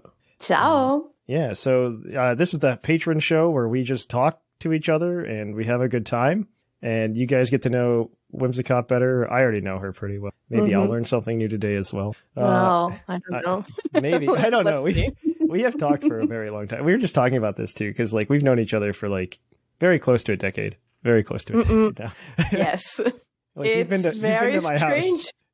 Yes. And so it's very weird to like think and I don't know, it's very weird. But yeah, okay, so I want to start this off like I started it off with the last one with Seth, but the first thing I want to ask you is I asked when did you start playing Pokemon? how did you find Puckle / when did you find Puckle? And like a good Pokemon memes. Like it doesn't have to be Puckle. It doesn't have to be Puckle related. It could be like anything outside of Puckle. But yeah, go ahead. I'm sorry. I gave you like 3 questions. You can answer them in any order you choose. No, I think they go in a relatively like straight line time wise. Yeah. So that should work out. So I started playing Pokemon because I saw the Pokemon anime. Yes. When it first started airing in Italy, which is ironic because I stopped being into the anime almost right away. But it was my gateway drug. So yeah, because your experience with it must have been different than ours. Yes, because I'm older than you. Well, not just that, but like you weren't watching the English anime, right? You were watching it dubbed in Italian. I was watching it dubbed in Italian, but funnily enough, as far as I know, the Italian dub is a translation of the American dub. Oh, really? Not of the Japanese original. Yeah, I think I know that this was the case for the games in the beginning. For the games, for sure. It might have been the same for the anime as well, because so it was possibly more convenient because they had already been adapted for a Western audience. And also, the Pokemon names are not different between English and Italian because we picked up yours. Yes, I think there's only one country in Europe that changed. I forget. I think it was France. No, France and Germany both changed France and Germany, the names of the Pokemon. Yes. Okay. I am Farfadouvet in French, and what was the German name of Whimsicott? Some other crazy thing. I believe it's very nice. Anyway, I like this now. Continue. Yes, thank you. You can pronounce German better than I can. I used to be able to speak it. I know. I can still like read it. It's that's I know you know this, but yeah, sometimes like my brain will just like accidentally switch randomly. It doesn't do it as much anymore, but it used to. It used to just like it used to just randomly like switch to German, and which was very odd because like I was very close to fluent. Like something like a decade ago, I was very close to fluent in German, and since I haven't used it, I've definitely like lost it. But there's definitely like I don't know. I like to imagine my brain as like a bunch of file cabinets. And some of the file cabinets are just farther away and the drawers are harder to open. But occasionally the doors will like fly open and like a bunch of knowledge will just dump out that have just been sitting there for years. The German name is Elfun. Elfun. Okay, it's just the transliteration of the Japanese name then. Yes. Yeah, okay. Okay, so by the way, it was incredibly funny to hear you talk about like switching to another language. Yeah. Because I'm not speaking my native language, obviously. The accent is a pretty dead giveaway. In case it's not incredibly clear, since we are theoretically talking about me, I'm Italian, and so yeah, I did see the anime dubbed in Italian, and I'm very, very grateful that the Italian translators were lazy and decided not to change the names of the Pokemon because it honestly might have put me off to have to relearn about. If you like that and you're interested in hearing more, you can head over to our Patreon at patreon.com/puclpodcast, and you can listen to the full hour-long conversation between myself and Whimsicott at the $5 tier. So please, if you're interested, go do that and help support the show while getting some cool extra content. Until then, guys, I am Trainer Thatch, and I will catch you on the flip-flop.